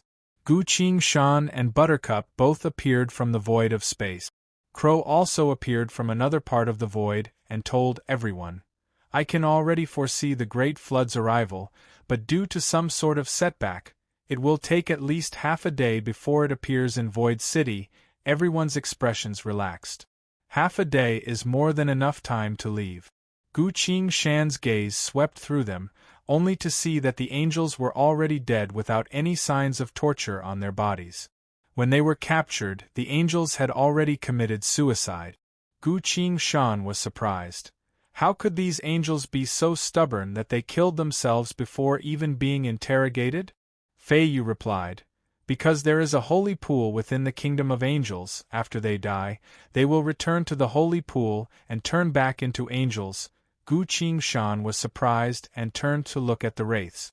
There were still 3 to 5 wraiths alive, but from the wounds on their bodies, they had clearly been tortured. Buttercup walked forward and raised a finger. Her finger turned into a sharp bone spike that pierced through one of the wraith's eyebrows, then muttered, belonging to the bone, the servant of the soul, I order you to reveal the secrets of your heart. Bam! With a resounding crack, the wraith's head exploded like it was being sucked dry. Blood splattered everywhere. Buttercup was surprised. A blind nun explained, it's useless, their soul vessels have been restrained. As soon as they involuntarily say anything, they will immediately die. Buttercup looked at this person and asked, even a master of the mind like yourself won't be able to do it? The blind nun replied, their soul vessels have been fused with some sort of object. Unless you know the secret behind it, using force will immediately take their lives. Gu Qingshan asked, what exactly was it that fused with their soul vessels? The blind nun turned to the wraiths and replied, you'll have to ask them that themselves. The wraiths all lowered their heads and said nothing. At this point, Fei Yu casually said, you'd better think it through. If you tell us, we might be able to rescue you from this situation of being controlled by others, spare your lives, and you won't need to be enslaved ever again. An evil spirit sneered, I don't need your mercy. Our Wraith realm has our own immortal craft that allows us to reincarnate, so we aren't afraid of your interrogation methods. Fei Yu answered without changing her expression. A heavenly art that can resurrect the dead requires over half of a Wraith Lord's power, as well as the full power of a Wraith might. Furthermore, your war against the Eternal Abyss has only just reached its climax, so I'm guessing that no Wraith Lord would dare to waste their own power to save you at such a crucial moment. The same goes for Wraith might. The Wraith was stunned. Another evil spirit shouted in a low voice, don't be fooled. If you want to die, then die happily. Do you want to betray the Ghost Lord and have your soul fished out from the Yellow Springs to endure eternal torture and punishment? When the evil ghost heard this, he seemed to have thought of something. He shivered and quickly muttered something. One breath. After chanting the incantation, his body tilted and fell to the ground. He was dead. The other wraiths followed suit and silently chanted the incantation in their minds without opening their mouths. They all fell to the ground at the same time, no longer breathing. The big shots looked at each other and felt helpless. Against someone who was actively seeking death and could die at any moment, no one had any good solutions. At this point, only the last 2 wraiths were still alive. The Hitman Guild's master sighed, then said, it seems the wraiths were able to keep the secret of their world for so long without any problems. Let me give it a try? A voice called out. Everyone followed the voice, only to see Dragon King of Atrocity Jail standing next to Buttercup. Buttercup asked in a low voice, are you confident? Gu Qingshan replied, there's always another method. If I don't try it, I won't know if it'll work. Buttercup turned to Fei Yu. Flying Moon Dua looked at Gu Qingshan and nodded. Gu Qingshan smiled, then suddenly took out a large black pot from behind her back. The big shots were puzzled when they saw that. This is supposed to be an interrogation. Why did you take out a pot? Buttercup reminded her in a low voice. Oi, wraith meat isn't tasty, it's very sour. She seemed to recall that scene and appeared disdainful. Gu Qingshan paused, then said, don't worry, I won't eat them. He formed a hand seal to draw water, started a fire, and cooked a bowl of noodles with great familiarity. In front of everyone, he carried the bowl of noodles to one of the wraiths and said, come, have some noodles. The wraith appeared confused. I'm about to die, and you're telling me to eat noodles? Is there something fishy going on? No, I definitely can't betray the Wraith Lord, otherwise I'll suffer endless torture after death. The Wraith stared at Gu Shan, then hesitated for a split second. Fine, death is the safest option right now. The Wraith silently chanted an incantation in his mind. As soon as Gu Shan saw the resolute expression on the other party's face, he immediately knew that things weren't looking good.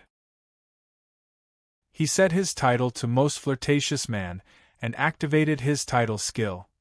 That makes sense, Gu Shan quickly said. Look, you're about to die. If you don't eat something before you die, what if you get hungry on the road to Huangquan? The Wraith was already halfway through his incantation, but as he heard him say that, he couldn't help but think. That's right. Once I die, I'll definitely be walking on the road to Huangquan. I'm already about to die, why would I have to suffer and become a hungry Wraith? The Wraith glanced at Gu Shan and muttered. You're right, Gu Shan signaled to Fei Yu with her eyes. Fei Yu's fingers loosened. 7 to 8 long black threads faintly appeared behind the Wraith's back, then all loosened. The Wraith regained his freedom.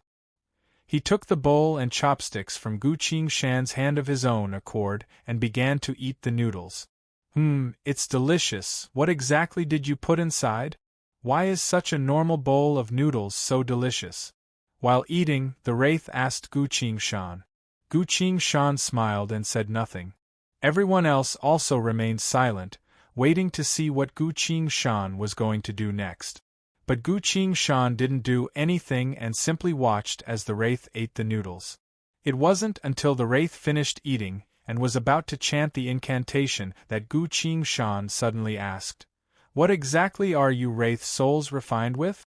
The Wraith appeared confused and replied, Each of us has a soul-controlling life talisman inside our thought sea, as long as we're forced to reveal any secrets or lose control of our soul vessel. Bam!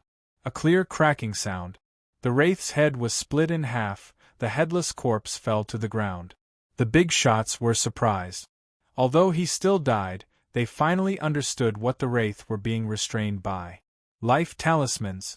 I know about them. Among the Wraith's many tricks, the guy's incantation is guaranteed to hit, while life talismans are unpredictable, quick to activate and hard to stop, the ominous Demon Tower's master said. The blind female cultivator appeared sorrowful and said, I've also studied the Wraith's life talismans. Unfortunately, I only understood one thing. A life talisman is activated using life force. Someone will definitely die when it's activated unless what? Fei Yu asked. Unless someone is willing to sacrifice their own origin power to activate the life talisman, the blind female cultivator replied. The ominous Demon Tower's master coldly scoffed. Who would sacrifice their own origin power for no reason? This is the most fundamental of powers. A man carrying a 50-meter-long blade on his shoulder was reading a small booklet in his hand without looking up. The Wraiths have a strict hierarchy. It's usually the higher-ranked Wraiths who use the lives of lower-ranked Wraiths to activate their life talismans, so not only are life talismans hard to defend against, they're also extremely powerful. Buttercup continued. The Wraiths have a strict hierarchy, strict discipline, and are willing to risk their lives in battle. So it's because their lives have already fused with the life talisman. Disobedience means death. Everyone felt a bit heavy. If that's the case, there's no point in capturing a captive. Unless Dragon King of Atrocity Jail acts again, they might still be able to ask something. Everyone couldn't help but turn to the last Wraith who was still alive. The Wraith had a shocked expression and immediately chanted an incantation. What kind of joke is this? Although I'm greedy for life, if I reveal the secret of the Wraith realm, I'll be tortured even in death, so I might as well die right now. The blind nun suddenly appeared behind the Wraith and lightly patted his shoulder. The Wraith's entire body turned into solid diamond, standing still without moving. With Dragon King of Atrocity Jail acting, we can still ask one more question, but we need to think carefully about what we want to ask, the blind nun said. Everyone looked at the diamond figure and fell into thought. Crow suddenly spoke up. Everyone, although the great flood has yet to arrive, I can sense an ominous omen. This ominous omen originates from Void City itself, Fei Yu shouted. Crow, activate your fusion technique with me. She reached her hand out and tossed a black thread to Crow. Crow caught the black thread, coiled it around his hand, and quickly chanted, with the power of fate as the medium, manifest the ominous truth. The black thread abruptly shot into the void of space and spread into a screen of light. Within the boundless space vortex, several familiar figures appeared in the screen. These were the big shots of Void City. They weren't under the Wraith's control, but they had already pledged allegiance to the Wraith. Standing in front of this group was a white-haired old man wearing a yiksha mask. He held a talisman in his hand and muttered an incantation. Activate, the old man shouted. Behind him, the others each held a talisman in their hand and triggered the power within their bodies. In the void not far away from them, layers of fog gradually appeared and flew towards the direction of Void City. Fog? Gu Qingshan felt tense.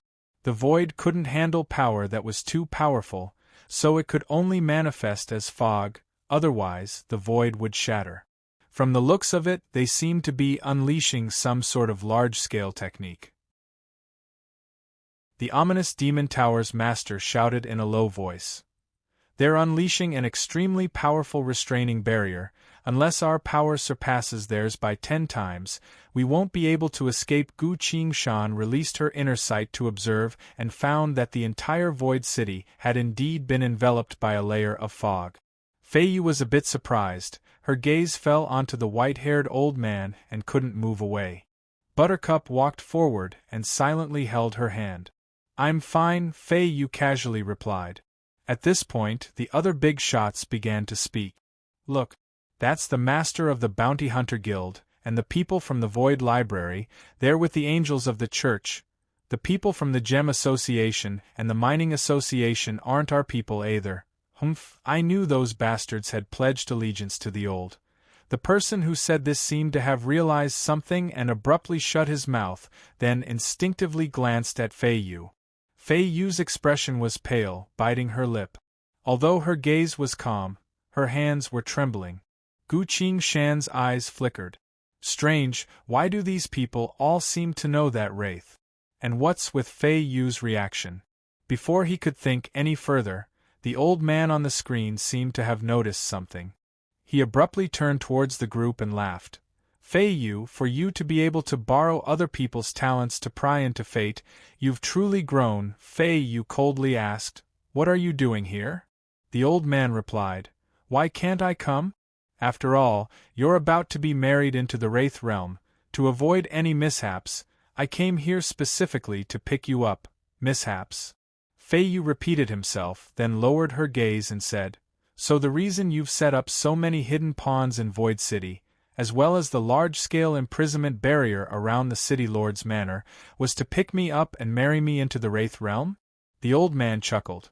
You've managed Void City so well, and even managed to recruit a group of true combatants. This has proven your capabilities. However, compared to your fate talent, none of this is worth a single cent. He sincerely persuaded her. Fei Yu, your talent is truly rare. Only the Wraith realm would be able to exert your power. For the past few years, I've done a lot of things to help you, all of which were actually for your own good. Even if you don't appreciate it now, I'll continue to do so, Fei Yu calmly replied. If I didn't have this fate talent, if I was only a normal person, would you still have spent so much effort? The old man opened his mouth, but couldn't say anything. Hearing that, Gu Qingshan was a bit doubtful and couldn't help but turn to Buttercup. Sensing his gaze, Buttercup signaled him with her eyes. A second later, her voice resounded in Gu Qingshan's ears. I'll silently send my voice to you, but it's enough that you keep this to yourself. Don't tell anyone else. Gu Qingshan lightly nodded. Buttercup replied, That was Fei Yu's father, the former Void City Lord. Gu Qingshan was surprised. What?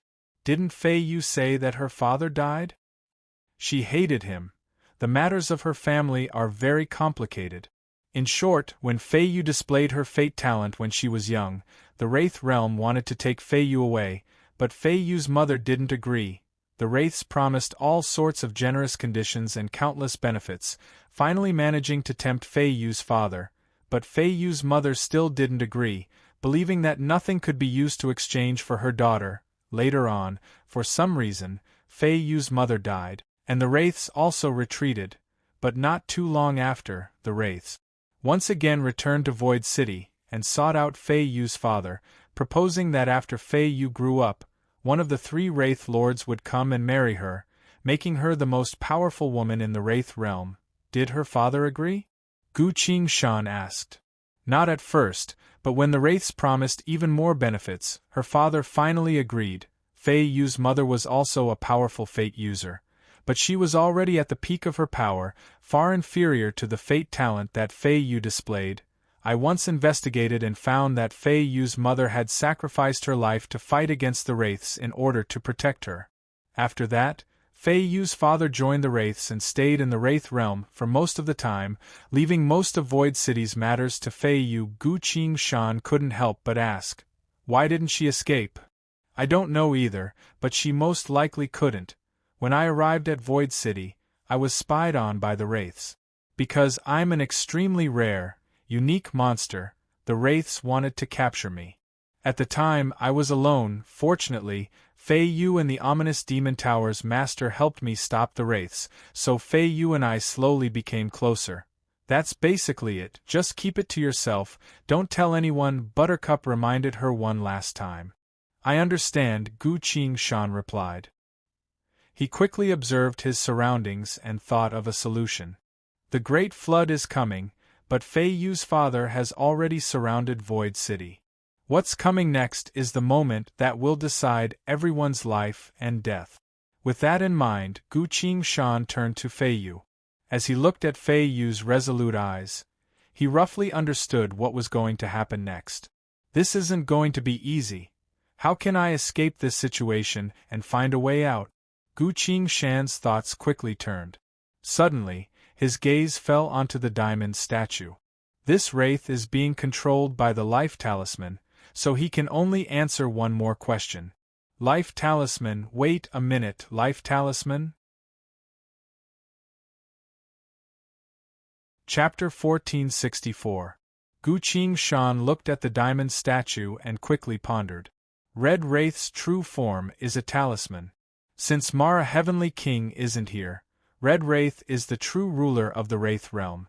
Perhaps all of the life talismans of the Wraith realm originated from Red Wraith? If that's the case, then since I've grasped Red Wraith's talisman creation technique, would I be able to dispel the soul-taking life talisman inside the Wraith soul vessel? With that in mind, Gu Qingshan turned to Fei Yu. Fei Yu, can I use the last Wraith? I've thought of another method. Fei Yu glanced at him in surprise. Originally, it was already impressive enough to pry a secret out of the Wraith's mouth, but now he had another idea. Very well, Big Sister Blind Nun, please release the location of this Wraith's soul for the Dragon King to investigate again, Fei Yu said. The blind nun lightly patted the diamond Wraith's head, returning it to its original state. Gu Qingshan walked in front of the Wraith and carefully pondered. From Red Wraith's life talisman divine skill, wicked thoughts burning spirit. He had deciphered several thousand basic talisman techniques. When these talisman techniques are combined, they can be used to create countless different types of talisman technique. But which life talisman would be able to release the soul-taking life talisman inside the Wraith's thought sea? While he was thinking, Fei Yu's father waved his hand from the screen of light. Following his action, the combatants who had surrendered to the Wraith all threw the talismans in their hands. All the talismans turned into streaks of light and flew towards Void City. Boom! A series of explosions resounded. Outside Void City, a blood-red screen of light surrounded by mist appeared. The great formation of myriad worlds soul-trapping and life-locking. Fei Yu's father nodded satisfyingly. Anyone inside Void City, even if they died, their soul would be trapped inside the formation and taken away by the Wraith. This was a large-scale formation that the Wraiths often used to destroy other worlds. The Wraiths would never forgive their enemies, even if they only had their souls left. In the City Lord Manor, someone recognized this spirit formation and couldn't help but shout, "Hong Yi-ju, you're actually so ruthless?" Hong Yi-ju shook his head and looked at Fei Yu.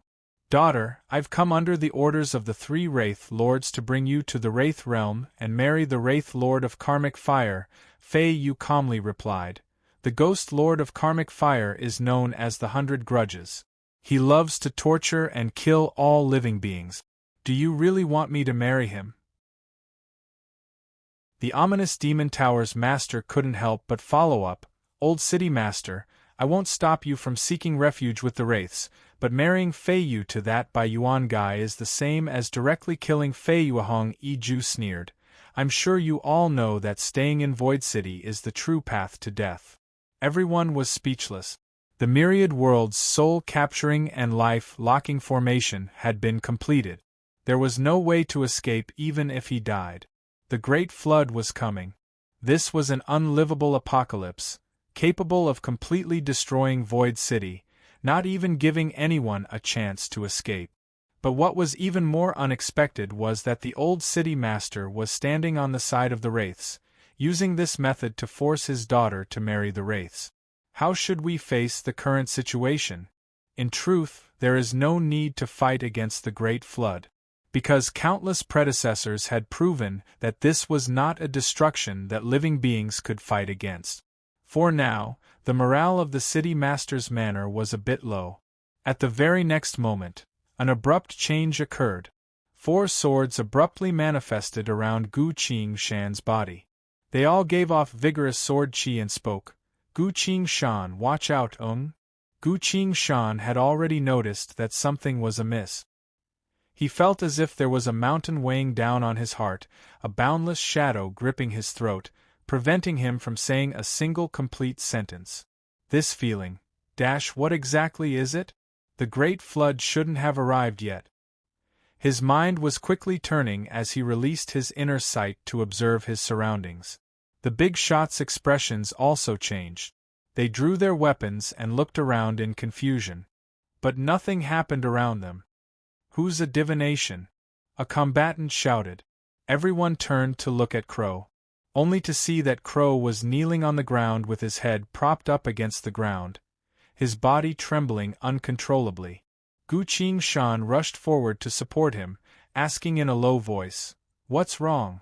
Crow trembled. "I don't know, it's like I have an intense feeling I have to." He spat out a mouthful of blood, then pushed Gu Qing-shan away. A second later, his body hovered in midair, his eyes turning white as he uttered a desperate scream. Gu Qing-shan panicked and wanted to fly up to grab Crow. Fei Yu pulled him back and quickly retreated, saying, "Don't touch him, he's currently in a divination state." Gu Qing-shan turned to Crow. While hovering in midair, Crow suddenly shouted with a high-pitched voice, "Watch out! The omen of the Great Flood has arrived. This is the first wave of the unlivable apocalypse. It represents the absolute destruction of all things." Everyone's hearts tightened. Without waiting for them to react, a gust of wind suddenly blew past. The entire City Lord's manor was blown away by the wind. Every structure in Void City was also reduced to nothing by the wind. Everyone couldn't help but hover in the endless void. With just a gust of wind, all matter was gone. "My God, so many of our guild's large-scale war machines are gone," the Hitman Guild's master exclaimed. The ominous Demon Tower's master also spoke in a heavy voice. The entire ominous Demon Tower was a war machine, but it was also erased. Everyone looked around, but couldn't find a single tile or brick left in the void of space. This was only a small wave of the Great Flood. "Terrifying," someone muttered. Gu Qing-shan also fell silent. He had seen many apocalypses, but never one as terrifying as this one. Damn it. If a single wave was this powerful, then this apocalypse truly wasn't something that living beings could deal with. Gu Qing-shan released her inner sight to observe their surroundings. only to see that the formation that trapped Void City was still there. Life talisman, Gu Qingshan muttered, then flew in front of the final wraith. He placed his hand in between the other party's eyebrows, closed his eyes, discarded all distracting thoughts, and silently searched for the method to deconstruct life talismans. In just a few breaths' worth of time, he managed to access the other party's memories. These memories were all of a normal cultivator's life, depicting the scenes of the Wraith realm. Gu Qingshan had also searched the Wraith's soul before, so the memories of this Wraith were the same as the ones she had searched before. But this time, Gu Qingshan had grasped the top-notch deconstructing method of life talismans, so he noticed something strange. Strange, this doesn't seem to be a real memory, but rather an illusion created from a talisman technique to confuse cultivation-type enemies. He held the Wraith's head with one hand while drawing several mystical runes in the air with the other. A few moments later, the runes were completed. Illusory dispelling life talisman. Instantly, all the scenes in the Wraith's memories disappeared. So it really was an illusion created from a talisman technique. Gu Qingshan was shocked. The Wraiths were truly sly. They were originally cultivation-type entities, but to avoid having their souls searched by other cultivators, they used life talismans to create illusions in an attempt to conceal the true secret of the Wraith realm. If Gu Qingshan didn't understand life talismans, she would have been deceived. Seems like this illusion was used to protect the Wraith's lives, as well as mislead soul searchers. This is indeed a good way to deal with powerful cultivation-type enemies. Good. So what I obtained from soul searching before were all illusions. How impressive! Gu Qingshan muttered, calmed himself down, and continued to search. He had now broken through the life talisman's illusions and was about to reach the life talisman itself. While he was focused on deciphering the life talisman, something else had happened in the battlefield.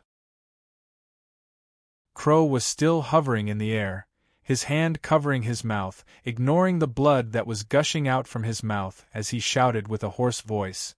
The early fluctuations of this great flood can destroy all things, but against living beings, I can't predict its power. Be careful, it's not over yet.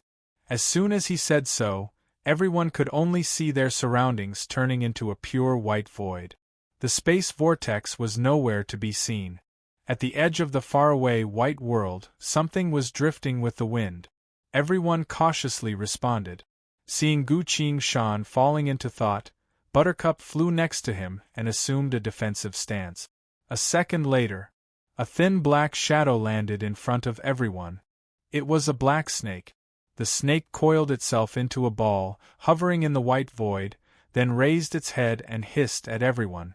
No matter how you looked at it, this was a black snake that was hard to track down. How could such a thing exist?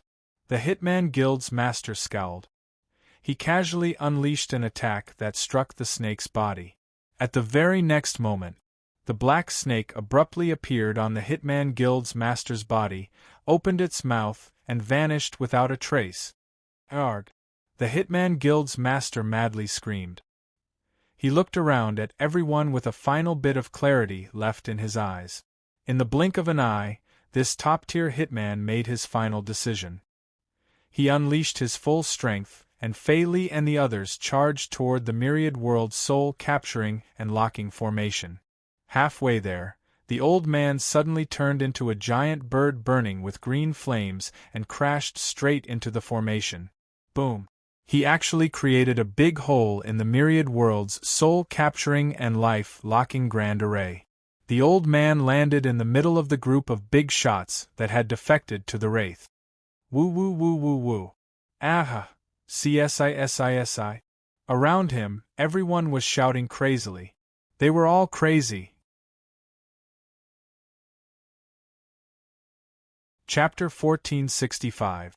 Also, there's no problem with the storyline. Since I can't spoil anything, I can only say that the story of the Infinite Worlds takes place in an apocalypse era that we can't understand. Even the reality gate is only an insignificant existence. In fact, the story is still slowly unfolding, and many things may only be understood after a large part of the storyline is over. The events and history of the other world, as well as the changing present and the uncertain future. So, please continue to watch the next part. I guarantee that you won't know what it will be like. Love you. Also, the weather is too hot, I'm tired from the business trip, I want a hug. Rarely seen leave slip in World's Apocalypse Online. Currently typing, please wait a moment, after the content has been updated, please refresh the page to receive the latest update. Chapter 1466. Gu Qingshan didn't pay any attention to what was happening. As Buttercup stood next to him, 4 swords also manifested from the void of space to protect him. With this level of protection, he temporarily stopped paying attention to the outside world and instead focused his attention on the Wraith's thought sea, trying his best to decipher the soul-reaping life talisman in his mind. The world was blown away by the wind, turning into an empty void of space. Following that, the Hitman Guild's master broke through the formation and fell into the midst of the enemies, causing everyone to go insane without affecting Gu Qingshan at all. But the others weren't the same. A golden glow appeared on Fei Yu's father, Hong Yiju's body. "Get out of my way!" he shouted, took out a life talisman from his sleeve, and tossed it forward.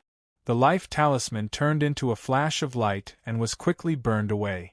Bam bam bam bam bam. After a series of explosions, the heads of the big shots who had gone insane all exploded and died. There weren't many people left. A few moments later, the Void Library's librarian rushed forward, grabbed Hong Yiju's collar, and angrily shouted, "Hong Yiju, we clearly have a formation, why did we still suffer such casualties?" Hong Yiju coldly looked at him and replied, "He has the power of the unlivable apocalypse on him, no formation can stop him. Furthermore, do you also want to die?" The big shot awkwardly pulled his hand back and slowly retreated. The Hunter Guild's master's gaze was blank as he looked at the headless corpses around him. "Dead, they're all dead," he muttered in a low voice. Originally, he thought that by relying on the old city lord and the Wraith Realm's support, he would be able to easily take down the other side.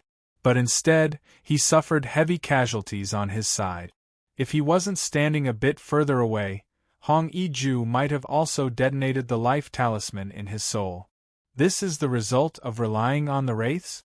The Wraiths are actually using us as cannon fodder, aren't they? Laughable. How laughable. The Hunter Guild's master suddenly felt a strong sense of regret.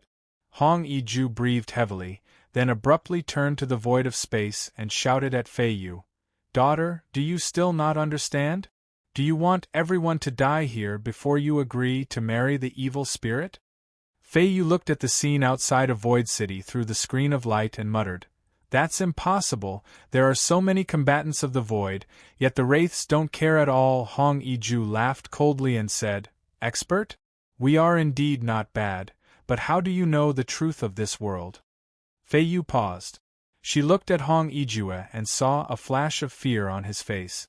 He was afraid. What was he afraid of? For the first time, Fei Yu felt uncertain. The situation was too strange, and ordinary people simply had no idea what was going on. The blind nun stood beside Fei Yu and said in a low voice, "It seems that the problem is beyond our imagination. Fei Yu, can you tell us what else we don't know? Perhaps I can help you find the root of the problem with my spiritual insight technique." While she spoke, an open eye manifested above her head, staring at the void of space. 2 streams of blood flowed down from her closed eyes. At this point, the blind nun couldn't be bothered to conserve her power and fully unleashed her spiritual insight technique that transcended space-time. Seeing that, Fei Yu explained, "Before my mother died, she used her soul to place a fate shackle on me. Unless I'm truly married, anyone who tries to force me to use the power of fate or take away my fate ability will die with me." The blind nun was surprised and asked, "How did that happen?" Fei Yu blankly replied, Because she couldn't win against those enemies, so she could only use this method to temporarily provide me with a bit of safety. The blind nun went silent for a brief moment, then said, I understand the wraiths desire this power of yours. They must need your fate ability to accomplish something.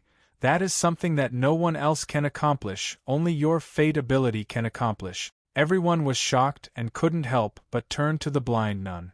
The blind nun wiped the blood from the corner of her eye and continued, After so many years, the wraiths had already lost their patience. They sent your father to you in order to force you to make a final choice. Fei Yu didn't say anything. From the looks of it, she already knew everything. The ominous Demon Tower's master couldn't help but ask, What choice? The blind nun replied, Either let everything in Void City be destroyed, allowing Fei Yu to see her father and everyone else die in front of her with her own eyes, what else? Or Fei Yu immediately marry them and use her fate ability to help the Wraith realm. Only then would the Wraiths spare the remaining people here. Everyone went silent. At this point, everyone finally understood the Wraiths' intentions. They wanted Fei Yu to see the destruction of Void City that her father and everything he had built up. How cruel and merciless would that be? But this was the Wraiths' ultimatum. They wanted to force Fei Yu to make a final choice. The blind nun appeared sorrowful and continued, If they can't obtain Fei Yu, the Wraiths would rather her die than allow her power to be used by others. The nun lightly held Fei Yu's shoulder and said, Child, you've suffered. Suddenly, within the boundless emptiness, 2 more small black dots appeared. The 2 black dots only took a split second to land in front of everyone's eyes. One of them landed in front of the 50-meter-tall man wielding the greatsword. The other landed in front of a beast-headed combatant standing next to the man. As everyone looked closely, they saw that the 2 black dots on the greatsword were slowly unfolding, turning into tiny blue snakes. Although this blue snake was smaller than the black snake from before, it had 5 heads. The man wielding the greatsword couldn't help but ask, A strange snake. The beast-headed combatant next to him also couldn't help but ask, Why would such a thing appear? The man's body didn't move, but the greatsword on his shoulder had already left an afterimage. The beast-headed combatant also casually swung his greatsword. As soon as the 2 blue snakes were struck, they disappeared. At the very next moment, the small snakes appeared on their bodies, opened their mouths to bite them, then disappeared without a trace. An indescribable sense of terror descended. Damn it! The man abruptly regained his senses and shouted in regret. Aya! The beast-headed combatant howled in frenzy. He's insane. Seeing that, the man's eyes displayed the resolve to die, abruptly threw his blade away and hugged the beast-headed combatant tightly. Everyone, farewell! The man shouted. At the very next moment, the 2 of them flashed and disappeared from everyone's eyes. Everything happened in the blink of an eye. Before everyone could react, the 2 of them had already been bitten and disappeared. The blind nun gave off a sorrowful air and muttered, in order to not infect us with death and madness, they have already died. Where did Cracked Blade take the tree beast to? The ominous Demon Tower's master asked. Fei Yu took out a glowing rock. The light on the rock slowly faded, then abruptly broke apart. Cracked Blade had his own world. Fei Yu looked at the rock and said without changing her expression, Just now, that world was destroyed. Everyone went silent. A single sign of the Great Flood had killed 2 combatants, as well as an entire world. The blind nun took out a snow-white handkerchief and lightly wiped the blood from the corner of her eyes. Her eyebrows were scrunched up, as if she was enduring some sort of pain. Everyone heard her say, I've noticed a few things about this apocalypse. It uses the power of causality as a trigger. As long as it falls within a certain range of us, it will trigger the law of causality and urge us to attack it, causing us to fall into madness. A male voice replied, That's not the case. Everyone turned to see that it was Crow.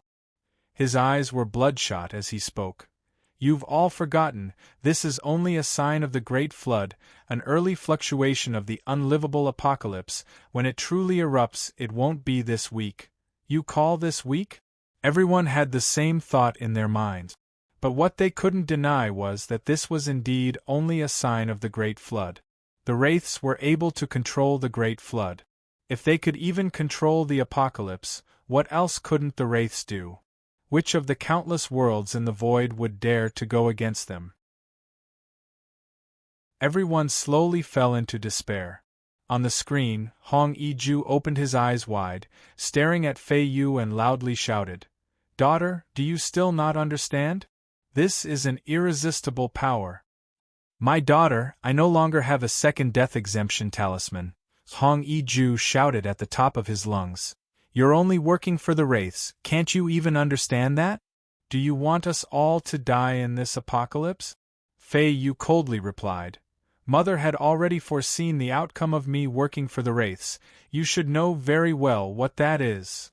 Outcome. Everyone heard Hong Yi-ju's weak voice filled with suppressed emotions. "Regardless of the outcome, as long as I can live for one more day, enjoying myself as a Wraith for one more day, it's better than dying right away." He threw the talisman in his hand away with an ashen expression. "I've enjoyed a lot over the years, but all of that came with a price. I have to marry you to the Wraiths. If I can't do that, the Wraiths will definitely take my life. This is your final chance, daughter. Whether everyone dies together, or live for one more day and become the mistress of the Wraith realm with authority, it's all up to you. Even if you hate me, you can't just watch as everyone in Void City dies in this apocalypse." Fei Yu's body trembled slightly. Void City, she clenched her fists tightly and gritted her teeth. In the past, Mother was able to fight against the Wraiths for an entire day without losing, but you still refused to lead Void City against the Wraiths. Father, you were once a renowned combatant of the Void, so why didn't you have even a hint of resistance? Was it because you already knew that the Wraiths had an unlivable apocalypse? She loudly questioned him. Hong Yi-ju was a bit surprised, then suddenly displayed a strange expression. In front of everyone, he opened his mouth, slowly closed it, then abruptly opened it again. This scene was a bit comical, but Hong Yi-ju's expression was full of despair. His heavy breathing didn't seem to be comical at all.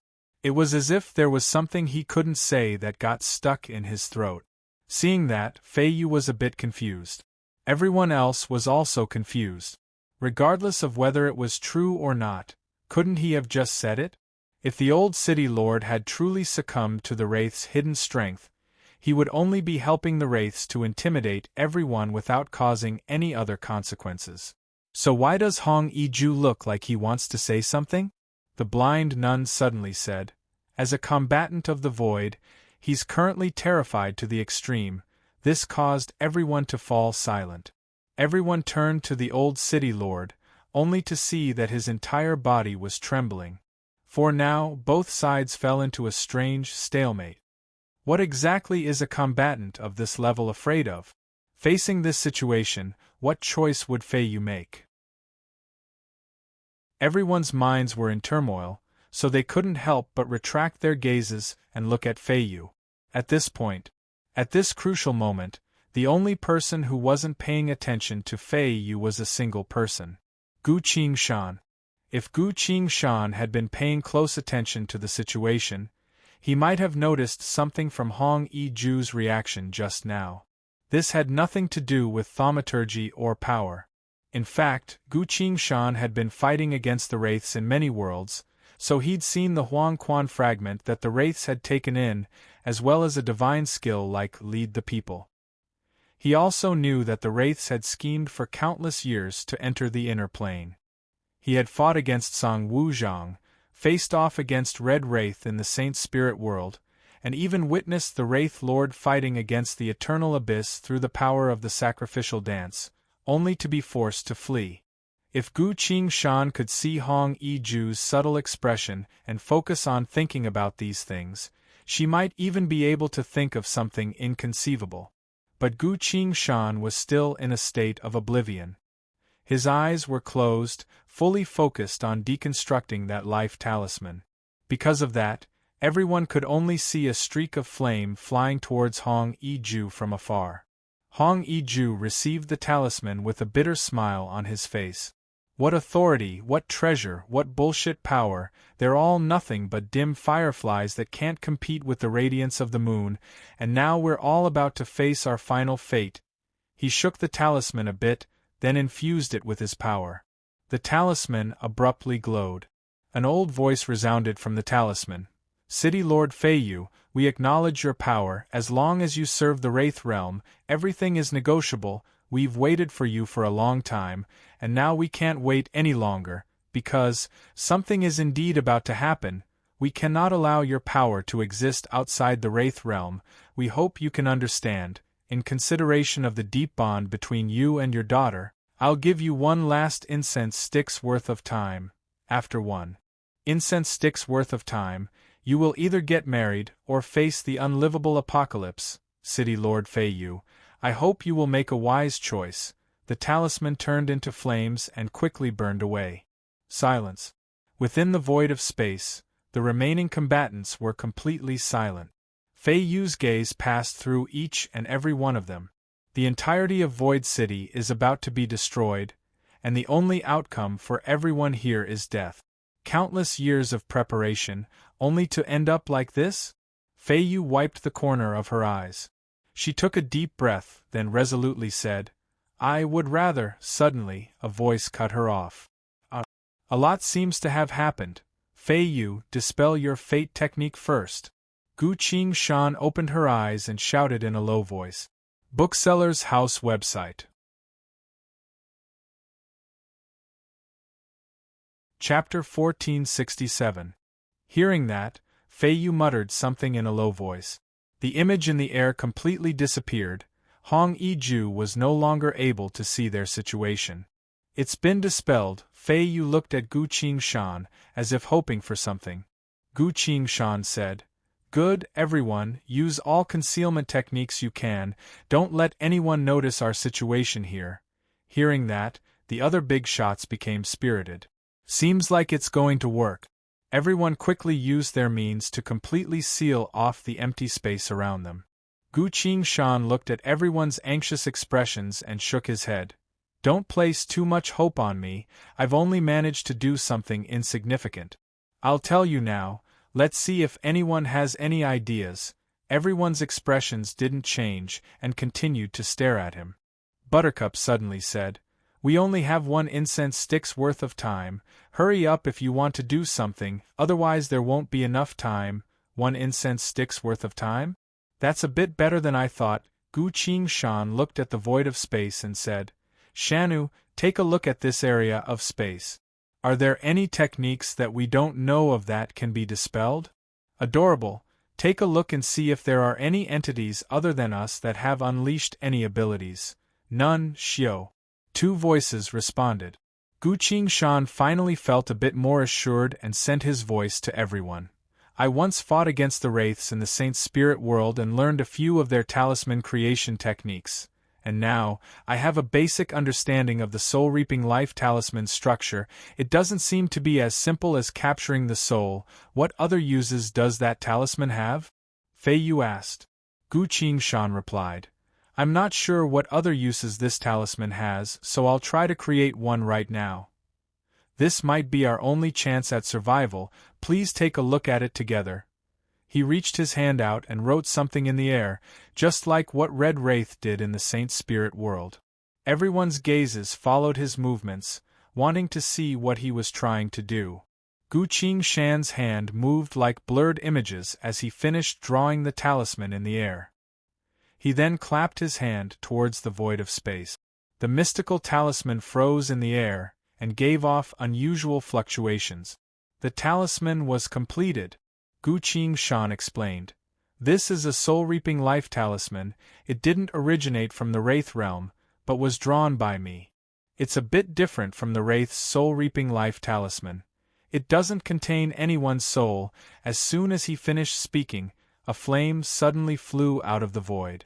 No one knew where the fire came from, but it suddenly appeared in front of Gu Qingshan. The flames faded, revealing a talisman.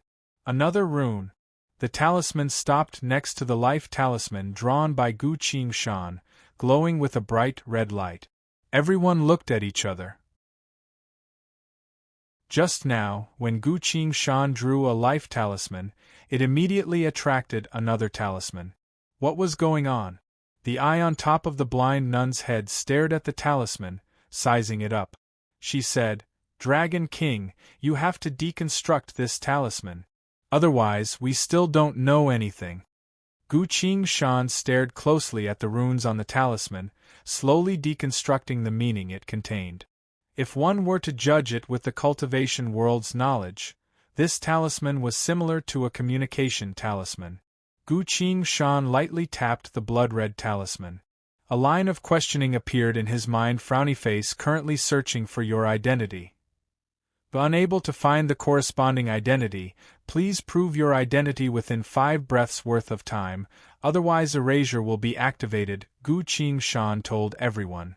This talisman will allow me to prove my identity within 5 breaths worth of time, otherwise it will kill me, 5 breaths worth of time. The blind nun immediately said, "It seems you'll need to prove that you're a wraith." "I thought so as well," Fei Yu replied. All of a sudden, a black dot flew in from afar from the boundless void of pure white, landing directly in front of Gu Shan's feet. This was a wriggling black dot with glowing black scales that were expanding at an extremely slow pace. Looking at this black dot, Gu Shan suddenly had a thought. What is this? Why didn't I kill this thing? As soon as this thought appeared, it filled up Gu Shan's mind like an overgrown weed. Everyone's expressions changed. It turns out the apocalypse will act and directly kill Dragon King of Atrocity Jail in 5 breaths worth of time.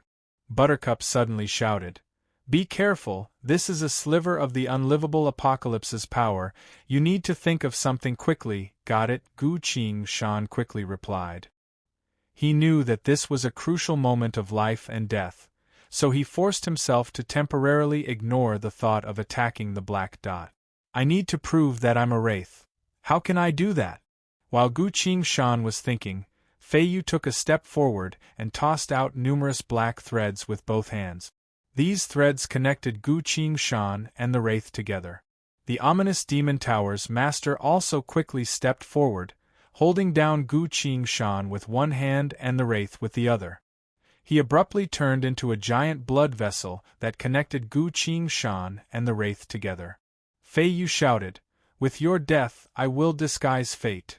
The ominous Demon Tower's master also chanted. Twins in one body, they seemed to have triggered some sort of power within themselves. But the black dot on the ground was still slowly expanding. The third breath. There's not enough time. The eye on top of the blind nun's head fully opened, staring at the talisman in front of Gu Shan. She hurriedly told him, "Dragon King, Fei Yu and the tower's master are trying to turn you into that wraith, but this isn't enough, you need to take away the life talisman inside that wraith's body right before he dies in order to deceive them." 1 breath left. Gu Shan didn't have time to respond and quickly drew a talisman between the wraith's eyebrows. This was a talisman technique that he learned from Red Wraith, specifically used to take away other people's life talismans. This life talisman was a method that the Wraith leaders used to directly issue orders before a large-scale mission. They would directly take away everyone's life talisman and write the mission into it. "Take!" Gu Shan abruptly shouted. A life talisman flew out from between the Wraith's eyebrows and landed in Gu Shan's hand. As Gu Shan held the life talisman in his hand, he felt a sense of familiarity and obedience. With the power of Fei Yu and the ominous Demon Tower's master, he was currently the Wraith, an extension of the Wraith's body, so the life talisman didn't resist at all. Gu Shan held the life talisman tightly and put it into his thought sea. 5 breaths were over. Time was up.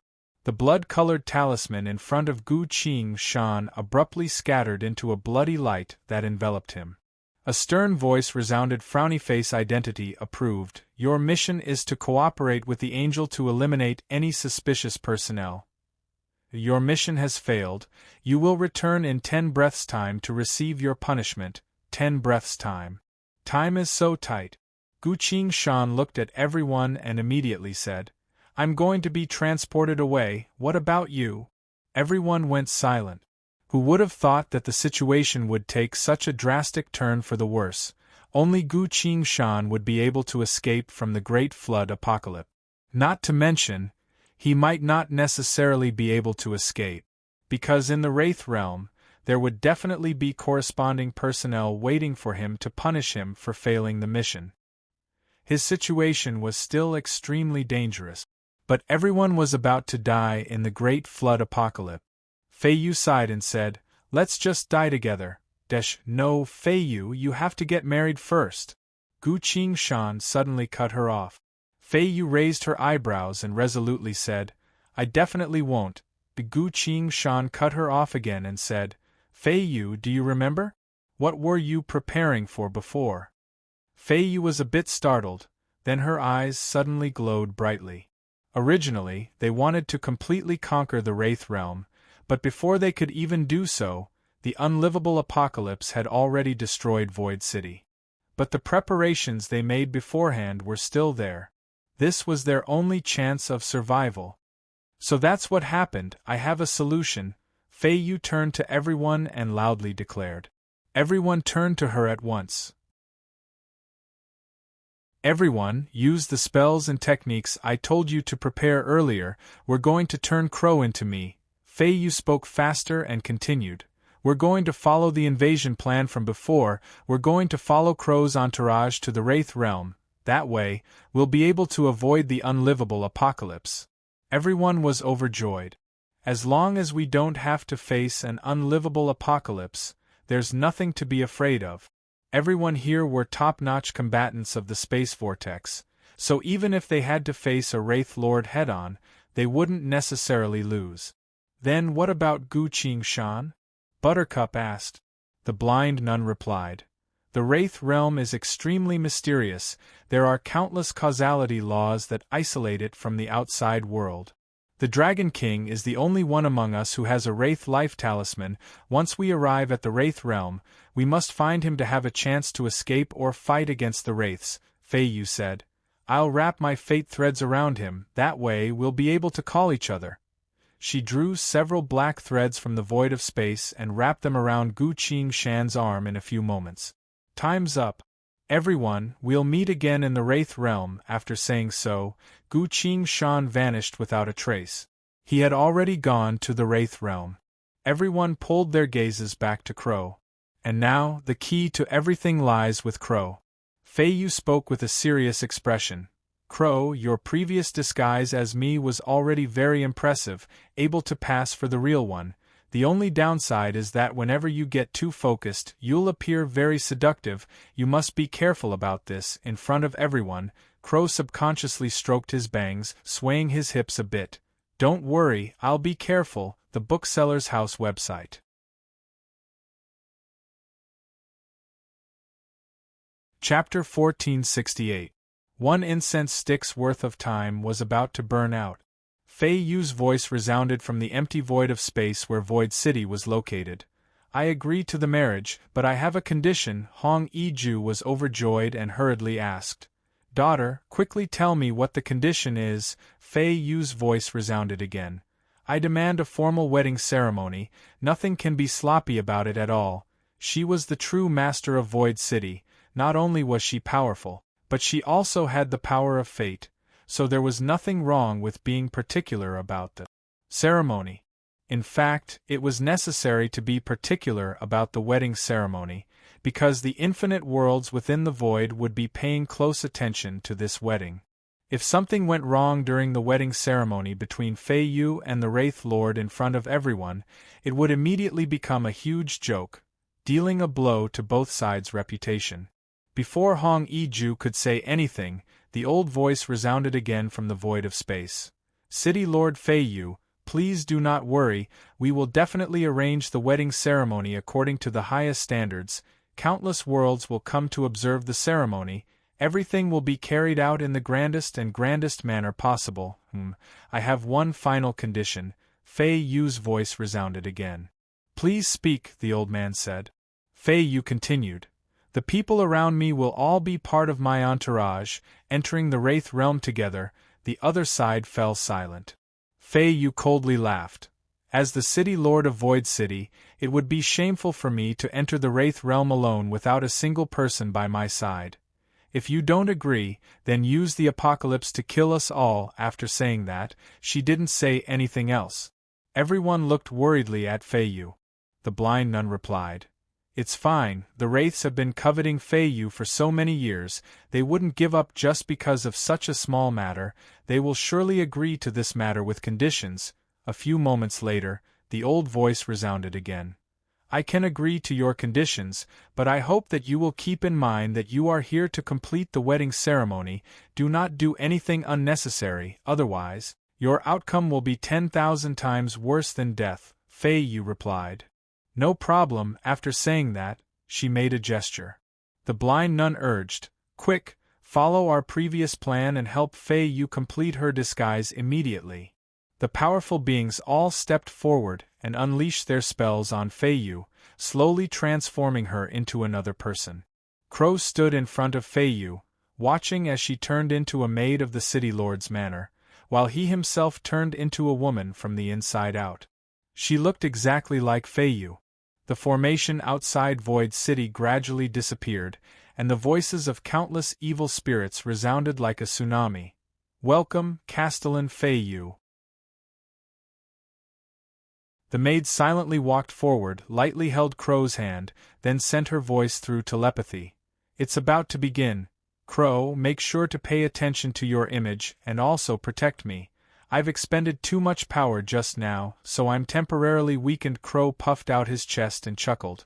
"Don't worry, leave the rest to me." The maid glanced at him, her face full of exhaustion and helplessness. Let's rewind time a bit. When Gu Qingshan was about to warp away, Feiyu solemnly pulled out a few black threads and tied them around Gu Qingshan's arm. "Gu Qingshan, don't say anything and listen to me very carefully." Feiyu's voice resounded in Gu Qingshan's thought. "See, the Wraiths have already prepared themselves for this. Even if all of us were to go in the name of marriage, we would still be closely monitored. It would be very difficult for us to do anything. But you've grasped the secret of life talismans and are able to stay out of the Wraith's line of sight. You are our only hope. I will lend you my most important power. It will definitely be of help to you, if possible. Don't come to save us. Just do as you told me before and eliminate the entire Wraith realm." After saying so, the black threads entered Gu Qingshan's arm and disappeared. Gu Qingshan immediately sensed it, glanced at the lines of text in the void of space, and spoke in a low voice. "Thank you for your trust, I will definitely do it." Feiyu stared closely at Gu Qingshan, then loudly declared, "I will bind my fate threads onto him, this way we can both call each other." Everyone else's expressions remained unchanged. Everyone thought that this was really as Feiyu said, a technique used to communicate with each other, so they naturally didn't pay too much attention to it. Gu Qingshan disappeared without a trace. Only the eye on top of the blind nun's head was staring straight at Feiyu. The nun's body trembled, then hurriedly sent her voice. "You actually gave him that fate ability? Wouldn't that mean your life is tied to him?" Feiyu remained expressionless and casually replied, "He has a grudge against the Wraiths. He's not a person who would surrender." The blind nun questioned further, "How do you know it won't be wrong?" Feiyu replied, "Because I've secretly seen a bit of his past. He is the master of both heaven and earth, as well as, in short, giving it to him won't be wrong." Thinking of something, her eyes appeared reminiscent. In Buttercup's small red brick house, the two of them officially met for the first time. She silently activated the power of fate, wanting to see through the other party's background. However, just like when she received the astrology title, she couldn't see through a lot of things. She only saw a series of apocalypses, as well as Gu Qingshan's actions, as well as the final scene. Gu Qingshan stood on top of a mountain, wielding a scepter in his hand. In front of him, countless dead people filled the entire world, all shouting at him, "Long live the Devil King! Long live the Devil King! Long live the Devil King!"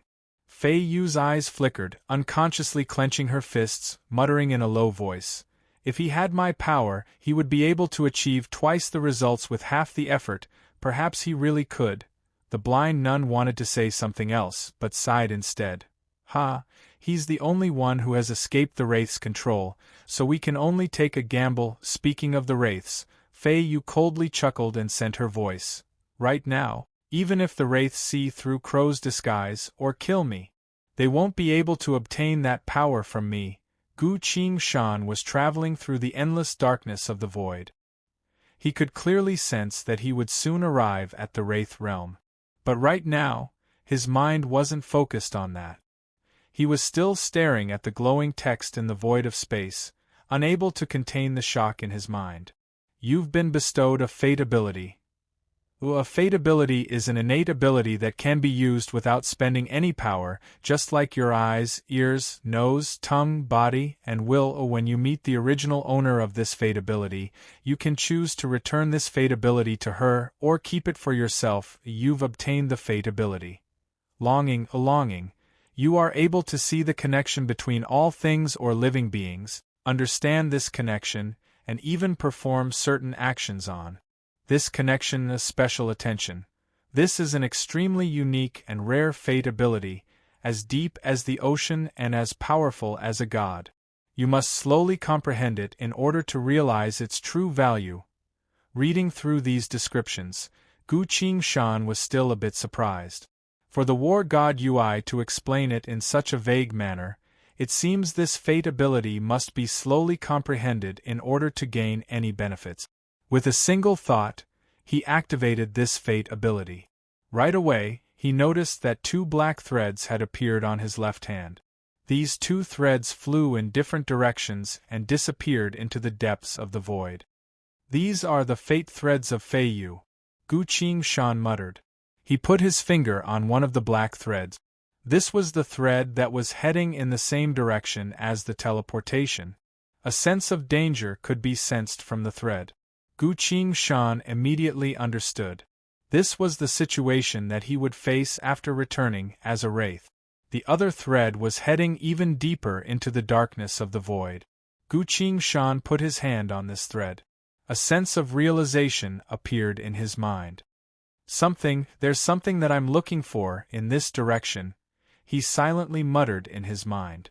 Suddenly, a total of 5 life talismans appeared from the void of space, circling around Gu Qingshan. There were numerous figures everywhere, as if a lot of people were moving back and forth, busy and conversing with each other. A voice resounded in Gu Qingshan's ears. All destroyed, only you managed to return alive. How shameful! Once his teleportation is complete, take him to the 5th passage to receive his punishment, the others replied. Understood. Gu Qingshan silently listened, staring at the 5 talismans as his thoughts flickered. The scenery around him slowly became clear. This was a large-scale teleportation square, with numerous teleportation formations of various sizes, wraith and wraiths quickly moving back and forth. At this point, Gu Qingshan suddenly reached his hand out and drew a rune in the air. Haste! He uttered a low shout. The rune was completed. Instantly, the 5 talismans didn't complete the teleportation. Instead they gave off a light that enveloped Gu Qingshan and took him away from the teleportation square. A few panicked voices flashed past his ears and quickly disappeared. Gu Qingshan followed the thread of fate in his hand and headed deeper into the void of space.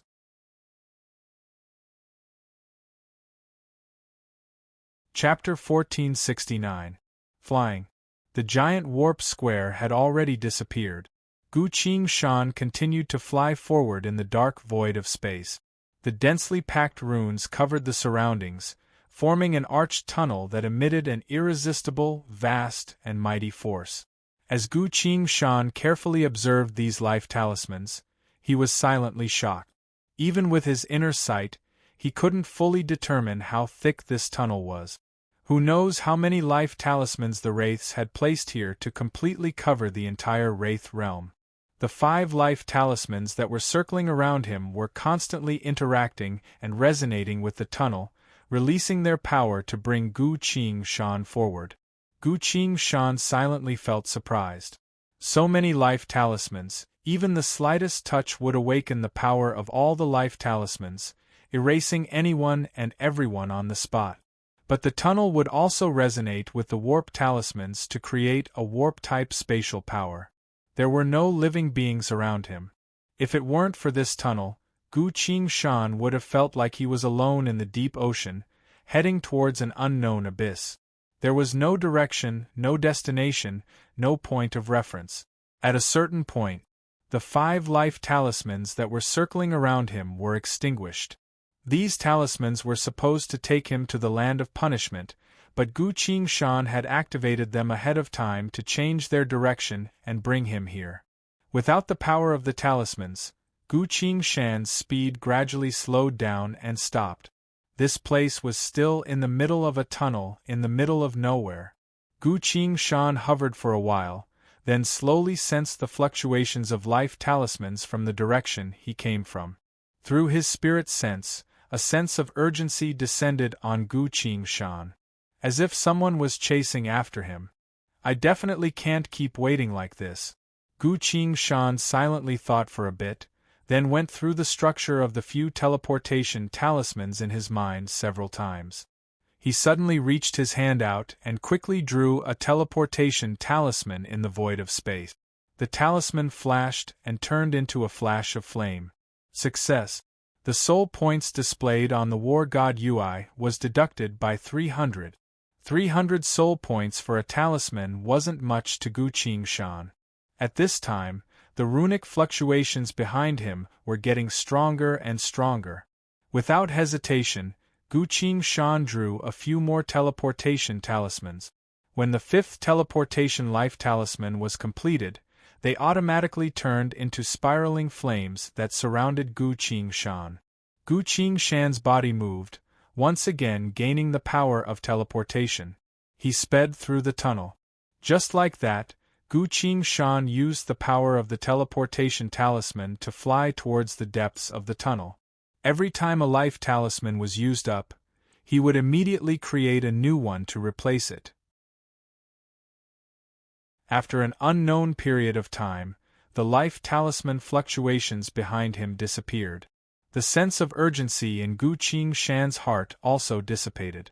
Strange, why didn't he chase after me? This place is the Wraith Realm, so it should be completely under the control of the Wraiths, so why did they give up on pursuing us? Gu Qingshan was puzzled.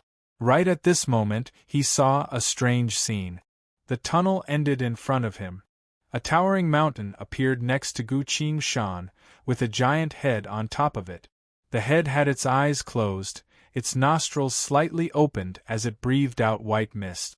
As Gu Qingshan was about to take a closer look, he was pushed forward by the power of the teleportation talisman and quickly passed through. Ahead of him was another deep tunnel. However, most of the runes that formed this tunnel had already decayed, no longer giving off any of the light that the talismans originally had. From the looks of it, this rune tunnel was in a half-abandoned state. Gu Qingshan was a bit hesitant.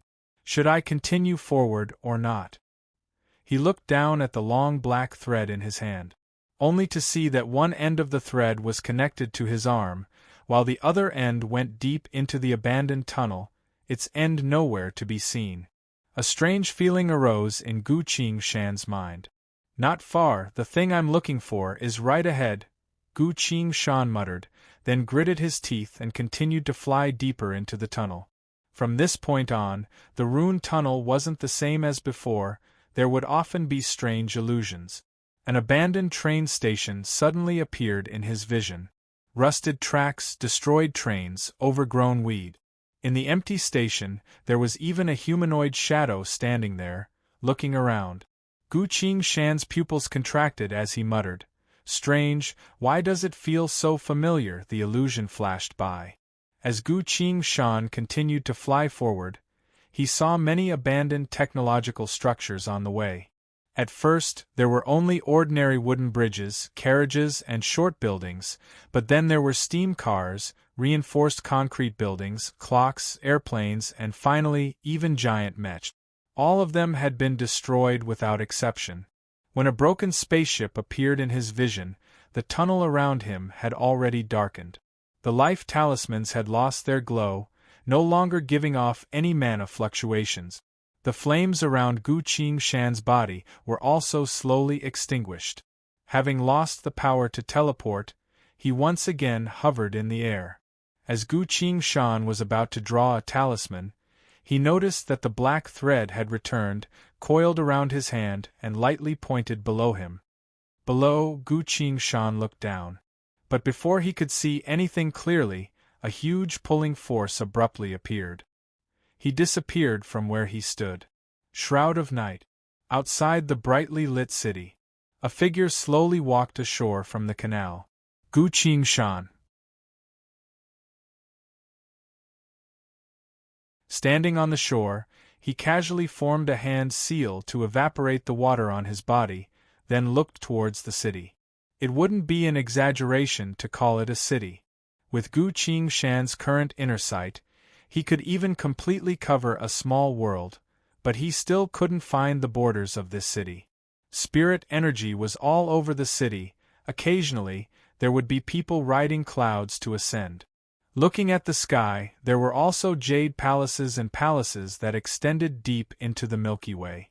After a bit of observation, Gu Qingshan found that none of the people here were wearing Yiksha masks. How strange, this is clearly the Wraith realm. Why aren't there any wraiths here? Gu Qingshan released his inner sight to carefully observe. Wherever his inner sight passed, quite a few people noticed it and couldn't help but become excited, but quickly smiled and bowed towards Gu Qingshan's direction, saying, "So it was a Star River Saintess, please accept this humble one's bow, greetings, Saintess." Everyone followed his inner sight to greet Gu Qingshan. Gu Qingshan immediately retracted his inner sight. In a cultivation-type world, it was indeed rude to use inner sight to observe others. It had been a long time since he came across a cultivation-type world, so in his haste, he forgot to pay attention to this. When he first arrived at Void City, when he released his inner sight to observe the city, a cultivator noticed and reprimanded him for a bit. Now that those people were able to call out his cultivation, they must have been used to this level of inner sight quite often. I can't afford to be careless right now. Gu Qingshan formed a modified presence concealment hand seal and slowly faded into the darkness. As the people in the city noticed the Star River Saint's inner sight disappearing, they calmed down and went back to their own business. Gu Qingshan waited for a few moments until everything in the city returned to normal before he appeared from another direction. At this point, he had already left the canal and arrived at a secluded wilderness. A man was lying in a bush here. A sharp dagger had pierced through the man's body, causing blood to flow out. As Gu Qingshan looked down, the black thread in his hand flew out and coiled around the man's body. Gu Qingshan's expression became a bit strange. He was sure that he had never seen this man before, but his fate ability had connected him to this man. This is a bit hard to tell. Perhaps the thing I'm looking for is on this man? He walked forward, about to take a closer look. All of a sudden, a faint figure appeared from the man's body and stared at him. "Who are you?" Gu Qingshan was a bit surprised, but before he could say anything, the other party hurriedly spoke. "I know, you're the black and white impermanence. I beg you, take me away." "Why should I take you away?" "Not to mention, I'm not the black and white impermanence," Gu Qingshan replied. This time, it was the man's turn to be surprised. He was confused. "The black and white impermanence didn't come. Who exactly are you?" "You're tuning in to the Phoenix Knights YouTube channel. Don't forget to subscribe and join us on this journey to catch the most captivating stories.